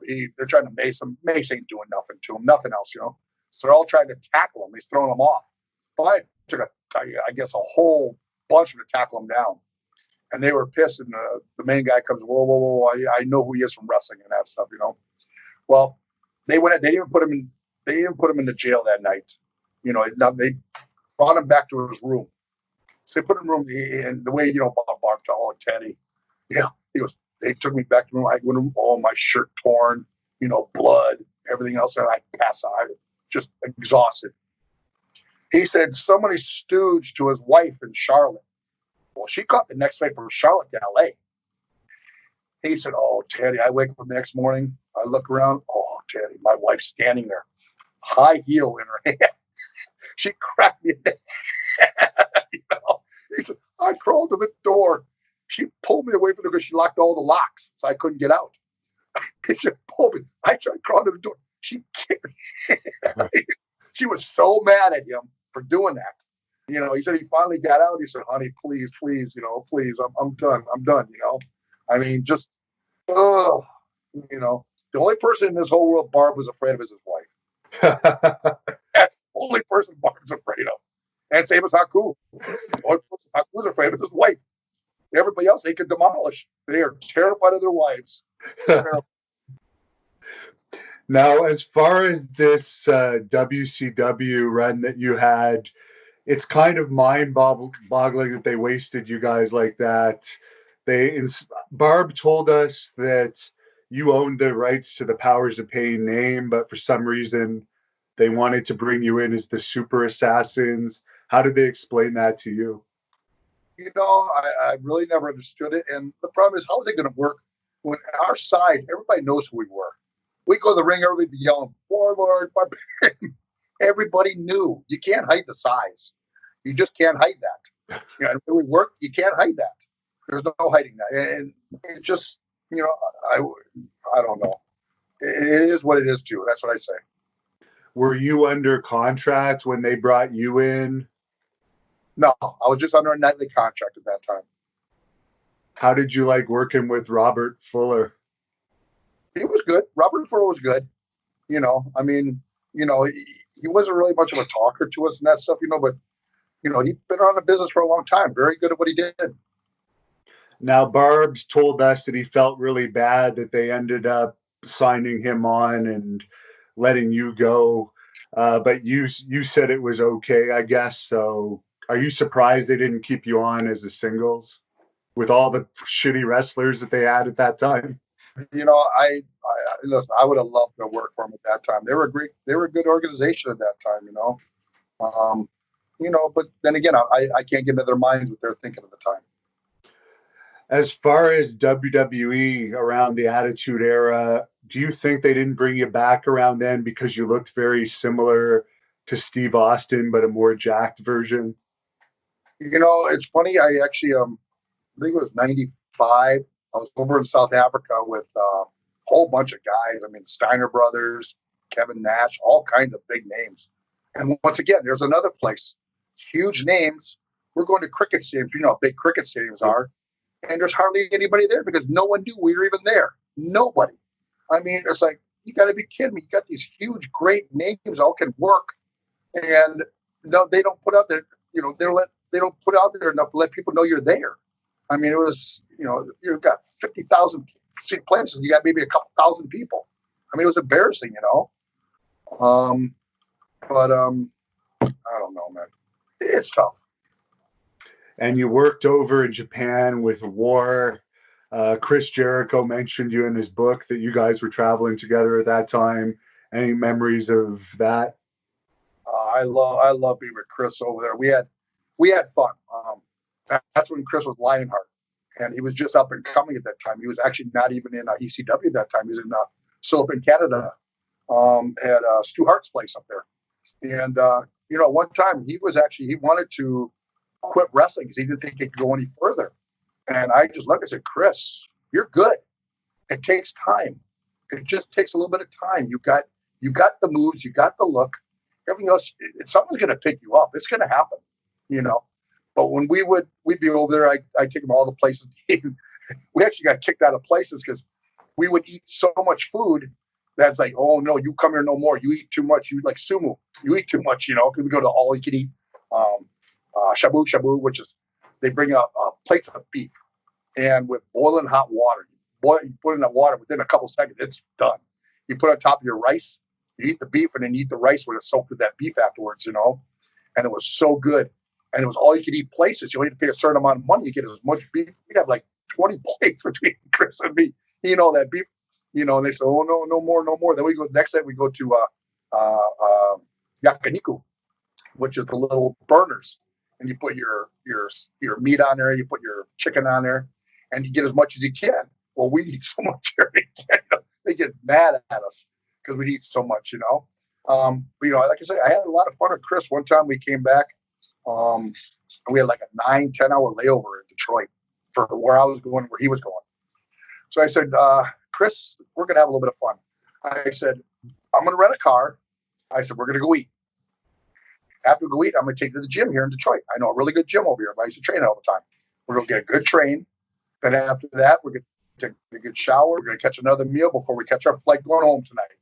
I said, that's what you're going to do. If you make it someday, that's what you got to do. That's what you got to do. Just like that. And he did.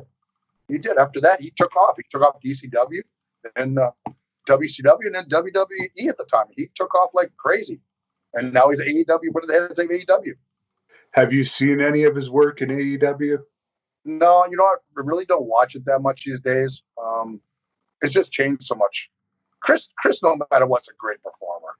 Chris is good at what he does, always.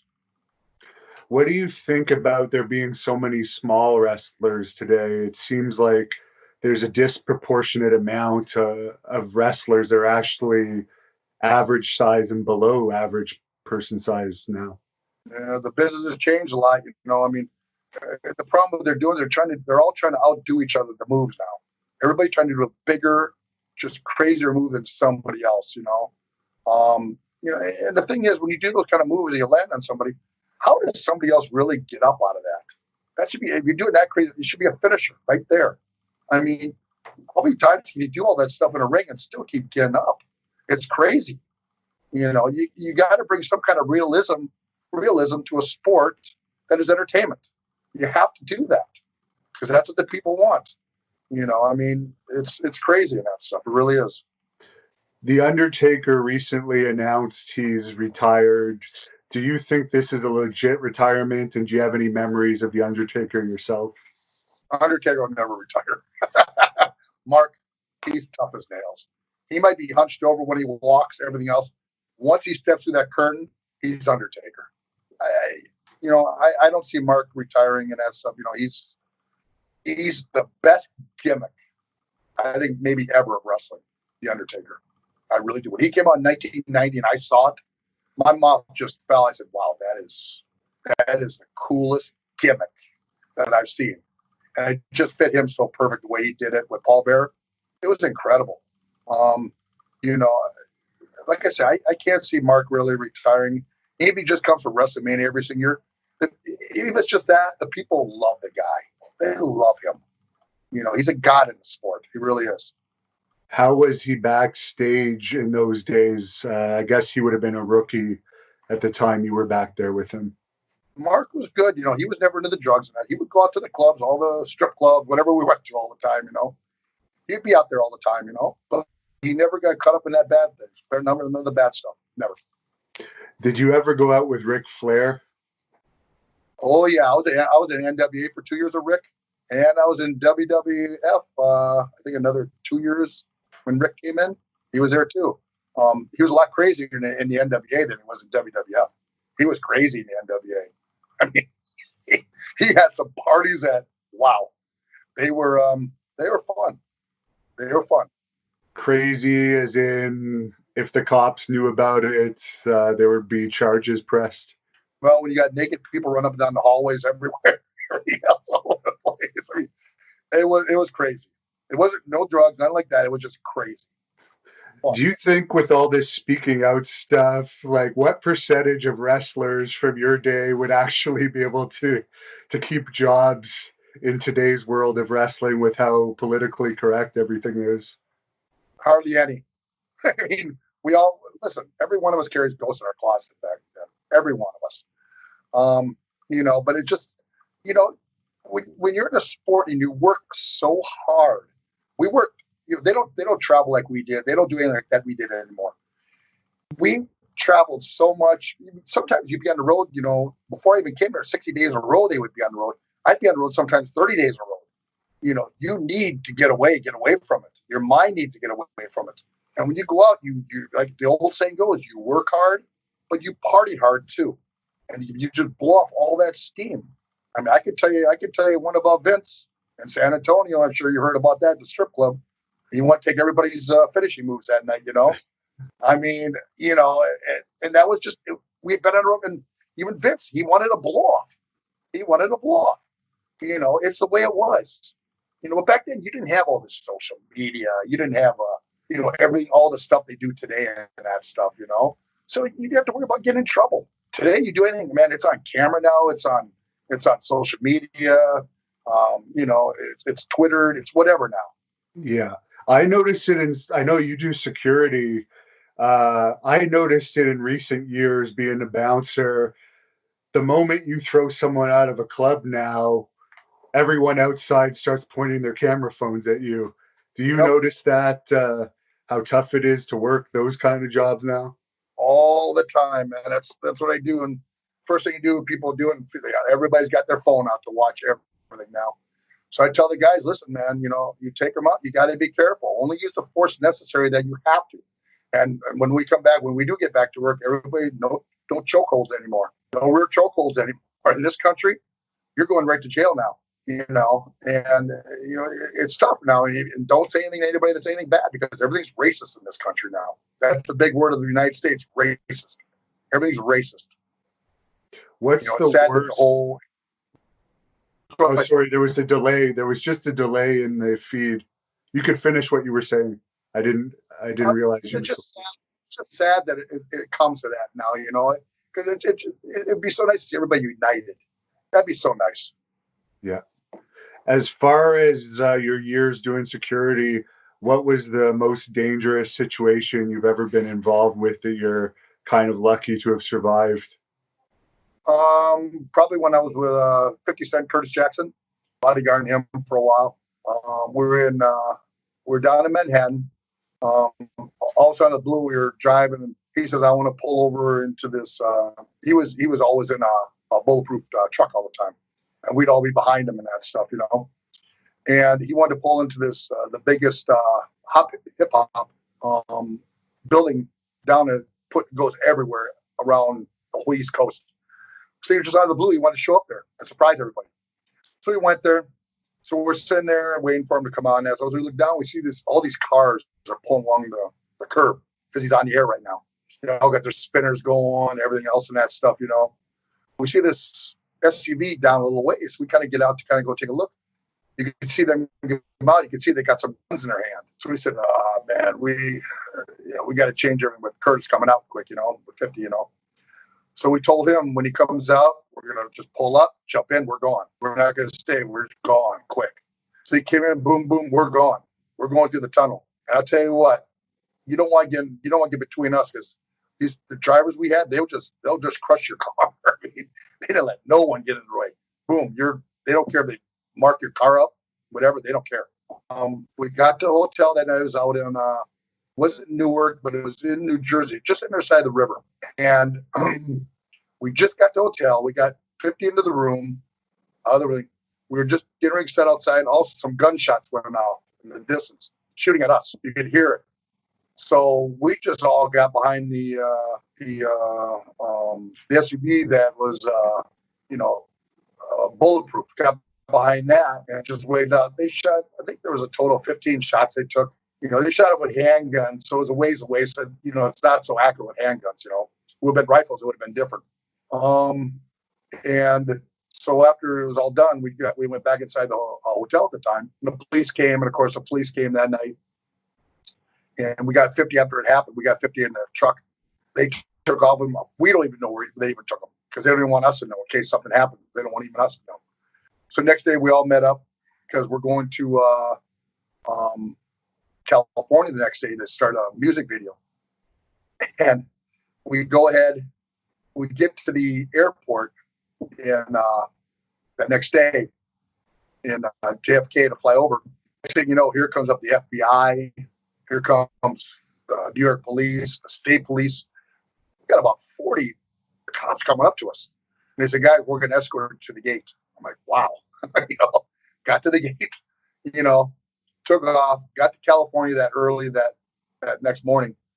And next day I get up, I look on TV and it says capture the bottom, 50 Cent shot at blah blah blah blah blah, that stuff. It just came on that about what happened and all that stuff. But yeah, that was pretty crazy that night. Any idea who tried to shoot at him? A couple.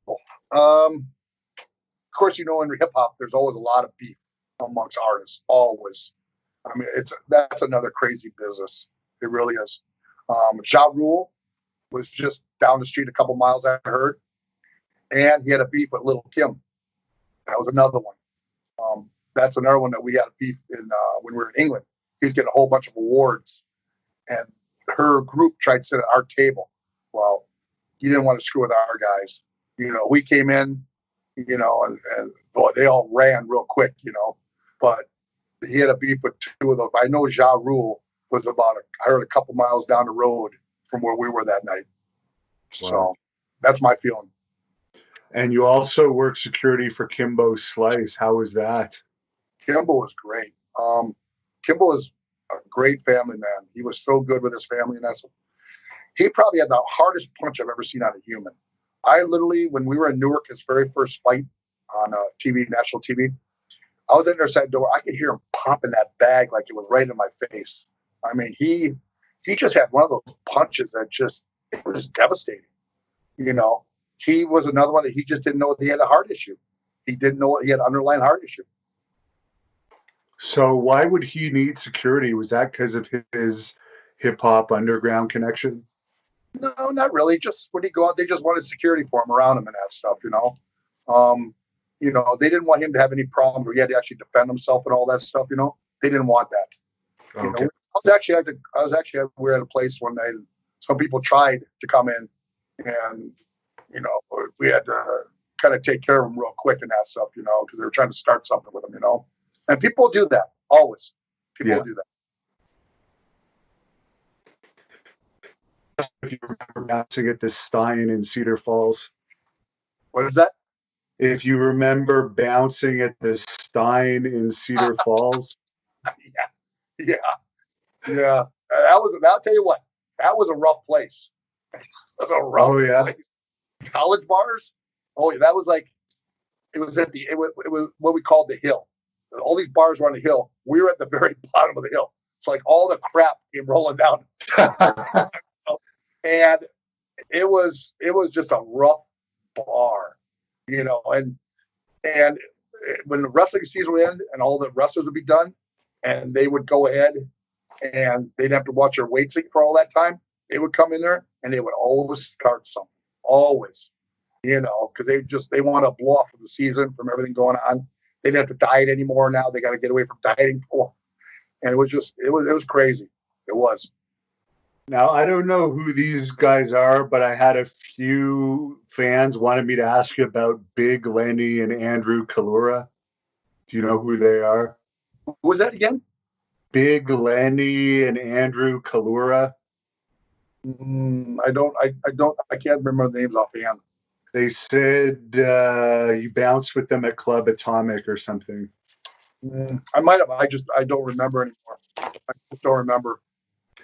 What was your lowest body fat percentage? Another fan wanted to know. I never really took my body fat. For me, it was always about looking in the mirror, and if you looked in the mirror and you saw what you wanted, you were doing good. That's the way I was. There's no perfect. No matter what anybody does, they always want something better. I just wanted to be in the best shape I could for the weight I wanted, and I wanted to give the people a cartoon character looking body. And what are your thoughts on why WWE never gave you a tag team championship run? I got theories on that too. Just I think I had a little bit of a demolition at that time. I think that's also part of the reason that we actually turned heel instead of saying babyface, because merchandising a babyface, you make big money. Heels, you don't make as much money.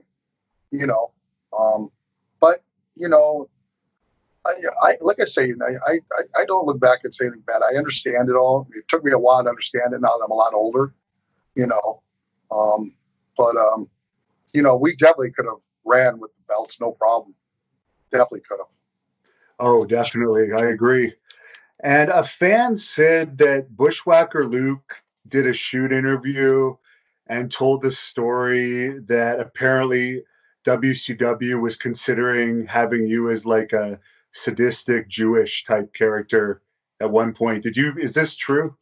Yeah, they're actually thinking about that at one time. Yeah, I met with them and they were thinking about it. Yeah. Wow. Yeah. And as far as Batista saying you were his favorite wrestler, what are your thoughts on that and Batista's career? He's one of the biggest movie stars right now, as well as a great wrestling career. It's an honor. That's the biggest word I can say. It's an honor. I mean, you got a guy that looks up to you, and here he is. His career, he had a WWE be champion and everything else. Not only that, but become one of the biggest international stars in films. I mean, I watch his films. I love him. I enjoy him. I think he's a good person. That stuff. He's a good person because he doesn't go out and get in trouble. He does the right things. He's not going out doing bad things. He's doing good things. And all his movie stuff's getting better and better all the time. I mean, I watch him in Riddick. I love Spartan Riddick. You know, um, I watch him in some other movies and a lot of other movies and that stuff. And like I say, he's becoming better and better all the time. There was a fan that wanted me to ask you if you ever witnessed any of Kurt Hennig's ribs.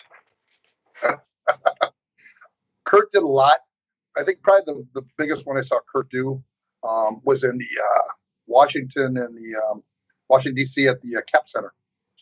He got mad at somebody, and he was able to get a hold of their bag, and he paid somebody to hang it from the very ceiling of the Cap Center. So like about 100 feet up and hanging and that stuff.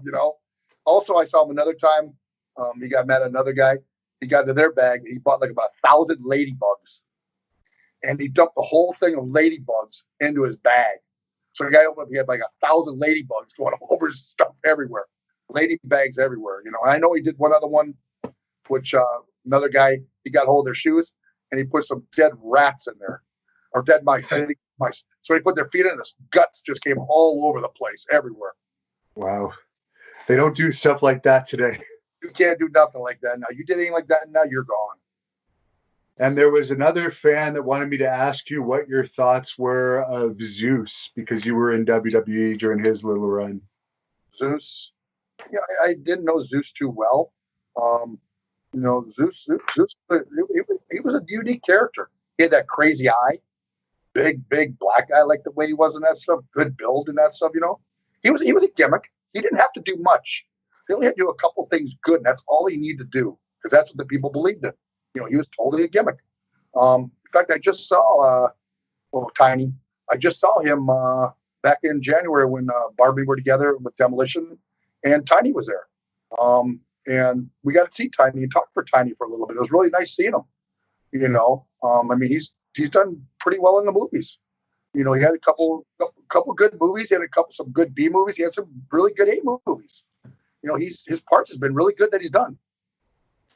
And as far as the wrestlers who have passed away young, you've known a lot of them. Which one hit you the hardest? Definitely Davy Boy. Davy Boy hurt. Hawk hurt. Kerry Von Erich hurt.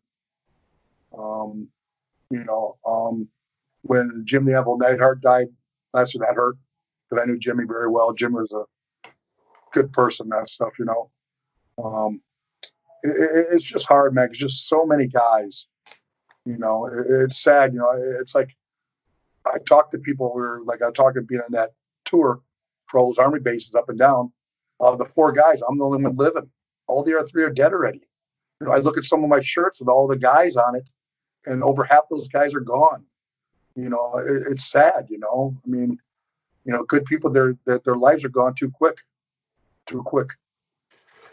Jim Neidhart, I interviewed him shortly before he passed, and he had really wanted to be in the WWE Hall of Fame. Unfortunately, they put him in after he passed. Hopefully, they don't do that with you, but I'm sure you got a long ways to go. But what are your thoughts on what the holdup is on getting you in the Hall of Fame? It's all political. Who knows? Who knows? You'll never know. I mean, why did it take Brutus Beefcake so long to get there? He should have been there a long, long time ago, you know. Why did it take Davey so long to get there? He should have been there a long time ago, you know. I mean, why? Those guys should be there. You know, they should have been there a long time ago. You know, there's other people that should be there. They're great. They're great. And they're not there. And what about Demolition? They're not there. You know, I mean, it's some of it's just political, you know. And political should not come into when it comes to that kind of stuff. Shouldn't. I think the Demolition, from what I've heard, it had to do with the concussions lawsuit. I think you were involved with that too. What was your reasoning for being involved in that? Obviously, you've had concussions throughout your career. Just you know, the thing is, you know, when you wake up, the headaches you have all the time. I have a lot of headaches these days yet. You know, the things you went through and that stuff. You know, I mean, you know, sometimes you can't even get a thought out. Sometimes, I've had definitely more trouble remembering things, much more than I ever used to. You know,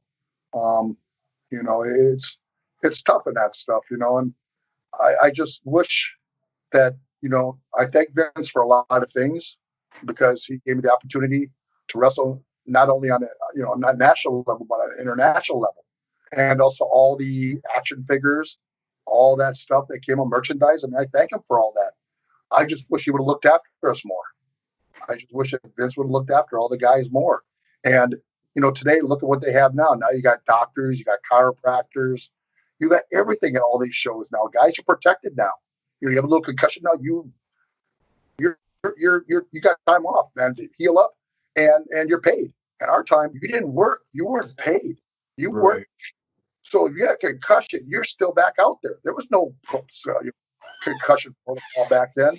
There was no anything for your health. There was no nothing. You had two agents at every show, and that was it. They had no clue on any of that stuff, and you had no time to go do anything. You didn't Yeah. have the. So you know, it's tough. I just wish that, you know, he would have cared more about all of us. Are you surprised that the first guy they've hired back out of that concussions lawsuit is Sylvain Grenier, of all people, who's back working for WWE as an agent? You know what? I never say never to WWE. Never. Every time you say never, it happens. That's how they are. That's just how they are. And you say, oh, he's not going to go back. The next thing you know, boom, he's back there. You know, it's the way they are. And Billy Jack Haynes, he was one of the main people involved in that lawsuit. He definitely has CTE, without question. I've spent some time with him. There's some severe concussion issues there. Did you ever have much interaction with him? You know, Billy was gone before I got there. I really didn't get to know Billy and that stuff, you know. You know, another way you talk about CT, I'll tell you, I think Jim the Apple Neidhart had CT. Jimmy, I was with him one time with Luke, and he kept going over the same thing over and over and over because he kept forgetting. And he asked the same question over again. And I'm like, Luke, he says, listen, he says, his daughters asked me to look after him, you know, when we're doing the show today, you know, because Jimmy's having a really hard time. You know, it's sad, you know. It's sad. You know, I've seen other guys that you can tell they're starting to go now. It's starting to happen to them. Now, I imagine you've probably been attacked a lot for all your years doing security. What's your best self-defense advice you could give someone watching this? That's self-defense. For me and that stuff, you know, always try to de-escalate everything you can. If you can possibly de-escalate in that stuff, you know. If you have to do something, you know, use only the force necessary to take care of it. Don't do anything extra than that. Because I'll tell you what, people do respect that. They respect you doing your job. They don't respect you when you use extra force and hurt the person for no reason. That's the worst thing you can do. As you see what's happened with the police these days in the United States. You know, when they go that extra thing and they try to hurt the person after they're done. You know, especially that thing that happened in Minneapolis. You know, that should never ever happen. Shouldn't happen. But it's like anything, you know, they're talking in our country about, you know, the police and stuff. Listen, 99% of the police are great people. You got your 1%. It's always your 1%. It's like if you know anything about motorcycle gangs, they got their 1%. All the rest of the motorcycle guys are great. You got your 1%ers that ruin it for everybody else. You know, but people respect you doing your job. They respect that. You know, just don't hurt the person for no reason. There's no reason for that. I had some issues dealing with motorcycle gangs, doing security. How do you approach them when you've had problems with them in the clubs? Just be straightforward. They respect that. You know what I'm saying? Just be straightforward. Say, guys, man, brother, we can all get along, guys. I mean, if we can't, then I got to do what I got to do. But let's all get along. Let's just get along, man. Everybody just have fun. I work at a strip club. I help, and one of the things I always tell people: how can you want to get in a fight in here when you have all these beautiful naked girls walking around everywhere? I mean, come on, it's like the Garden of Eden, and you want Yeah, to be miserable? I mean, you got a problem then. You yeah. definitely got a problem. Now I see you're wearing a Powers of Pain shirt. Is there anywhere fans can go online if they want to order something like that? I haven't done it yet, but I'm looking to doing that. Because it's pandemic, I wanted a guy to print up a whole bunch more. Just because this thing just hasn't happened yet. When I get it set up, I want to get them up for sale because a lot of people have asked. And obviously, the pandemic has slowed down your wrestling bookings, but I've seen some recent videos. I think you're still in the ring. Yeah, yeah, it's still out there. I mean, it's unfortunate that because of this, everything got shut down. I mean, everything I did, because everything I do is hands on, just boom, like that quick. You know, Where can people book you if they want to reach out to you for an event or an autograph session? uh, um, tell me to get hold of you. Yeah, sure. Um, I really don't. I usually let Barb do it. I Okay. usually do everything. Barb loves doing that stuff. He loves it. Enjoy. Yeah, I notice even for my own bookings, it's a lot of them are not the most credible people that reach out Yeah, regarding yeah, that stuff. yeah. No, Barb loves to do all that stuff. Okay, I see. And are you on social media at all if anyone wants to follow you? No, I try to stay away from social media. I try to keep my life private. With all the social media stuff these days, everything else, and I just, everybody's just wants to be bigger than they are. I just want to try and enjoy my life a little bit. I really do. You get on social media and everybody this, that, and a lot of times I feel bad if I can't keep up with them or I can't answer them or something happened when I'm real busy, I can't do it. I feel bad because I want to be able to do that. Like when I get fan mail, I get fan mail here at my house. I like to get it out. I like to get a picture of everybody out. I like to get everything out to them because if they can take the time to do it, I want to take the time to get it back to them. And you've been in a couple of accidents. Pizza truck hit you, pizza delivery truck, I think. And you've also been in a motorcycle accident. How is your body holding up these days? It's beat up. It's definitely beat up. I got all my disc in my neck are herniated. All my back is herniated. Got nerve damage in my right arm. Um, all that, but you got to live on. You got to keep going. Working out, gym really helps me. It keeps the blood flowing all the time. That's why if you shut it up on people, it's one of the worst things you can do for them. It really is. And yet, I had a question from a fan that wanted me to ask you when the last time you had hair on your head was, because you're always known for the bald look. Actually, when I went singles, WWF at the time. If you remember, when I was with Barb, I had red and black hair on each Oh, side, that's true. and black on the other. And then when we split, that's when I went in and shaved my head. Then it was time to change and shave my head. Is this something you have to do every day to keep it looking like it does now? No, I just went ahead and had it shaved yesterday. I let it grow for a couple weeks. I started looking like Bozo the Clown. It was looking pretty bad. Do you have any kids or anything to see a second generation warlord? No, my oldest son is married, has 3 kids up in Iowa. My younger son lives up in Pensacola, Florida. He's got a steady girlfriend now for a long time. I got a little grandson that's 10 years old. He's out with his dad right now in Texas in the Army. But if there would have been anybody to be him that wanted to do it, he loves wrestling. Every time I would take him, he'd always be, I mean, right there. One time I actually walked to the ring. I turn around, he's standing right next to me. You can't come here. And he always wanted me to paint his face up, Warlord, all the time, and all that stuff. So I guess from all the toys that they put out with you over the years, you still will get residual checks here and there from WWE. yeah, but it's a joke. I'm sure you heard that from everybody. It's Yeah. not what you should. You know what I'm saying? I mean, you get this huge packet, and it's like, that's it. It's like, wow, you got to be kidding me. I mean, it's not much you can do about it. Well, thanks a lot. I really appreciate you taking the time to answer pretty much all the questions we had. Is there anything you'd like to say to the fans to finish this interview off? I just want to thank the fans for always being there. It's great that after all these years that, they still love my generation.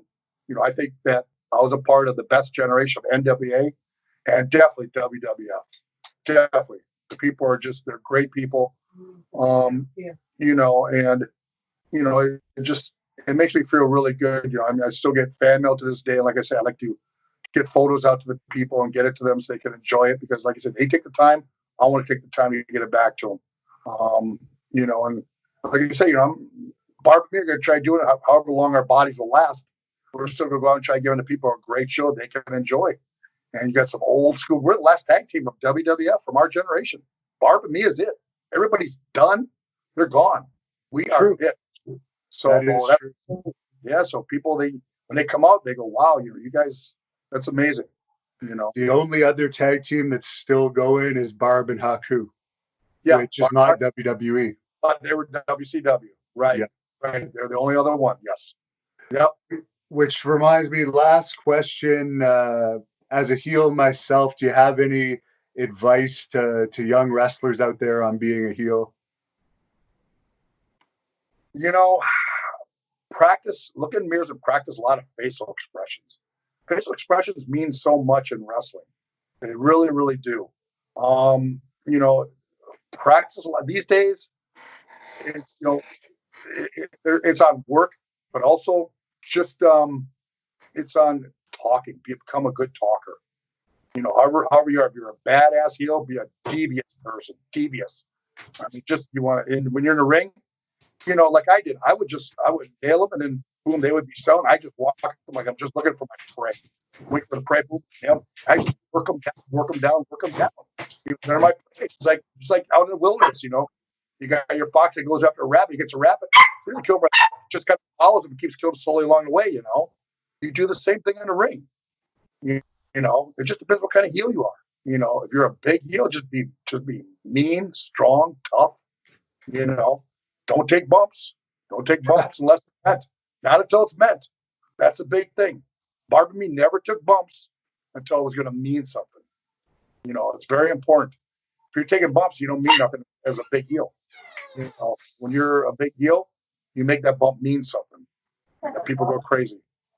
So very good advice in a world where people take a ton of bumps these days. So thanks again very much for talking to us. You're one of my favorites.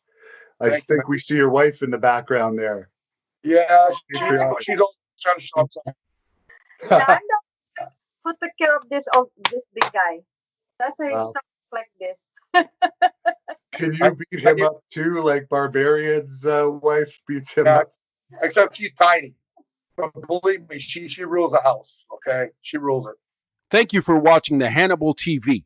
Please like this video if you enjoyed it, and click the subscribe button to not miss any of our latest shoot interviews, match videos, or news updates.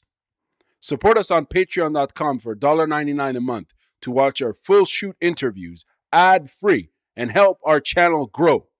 Follow us on Twitter at the Hannibal TV for instant updates.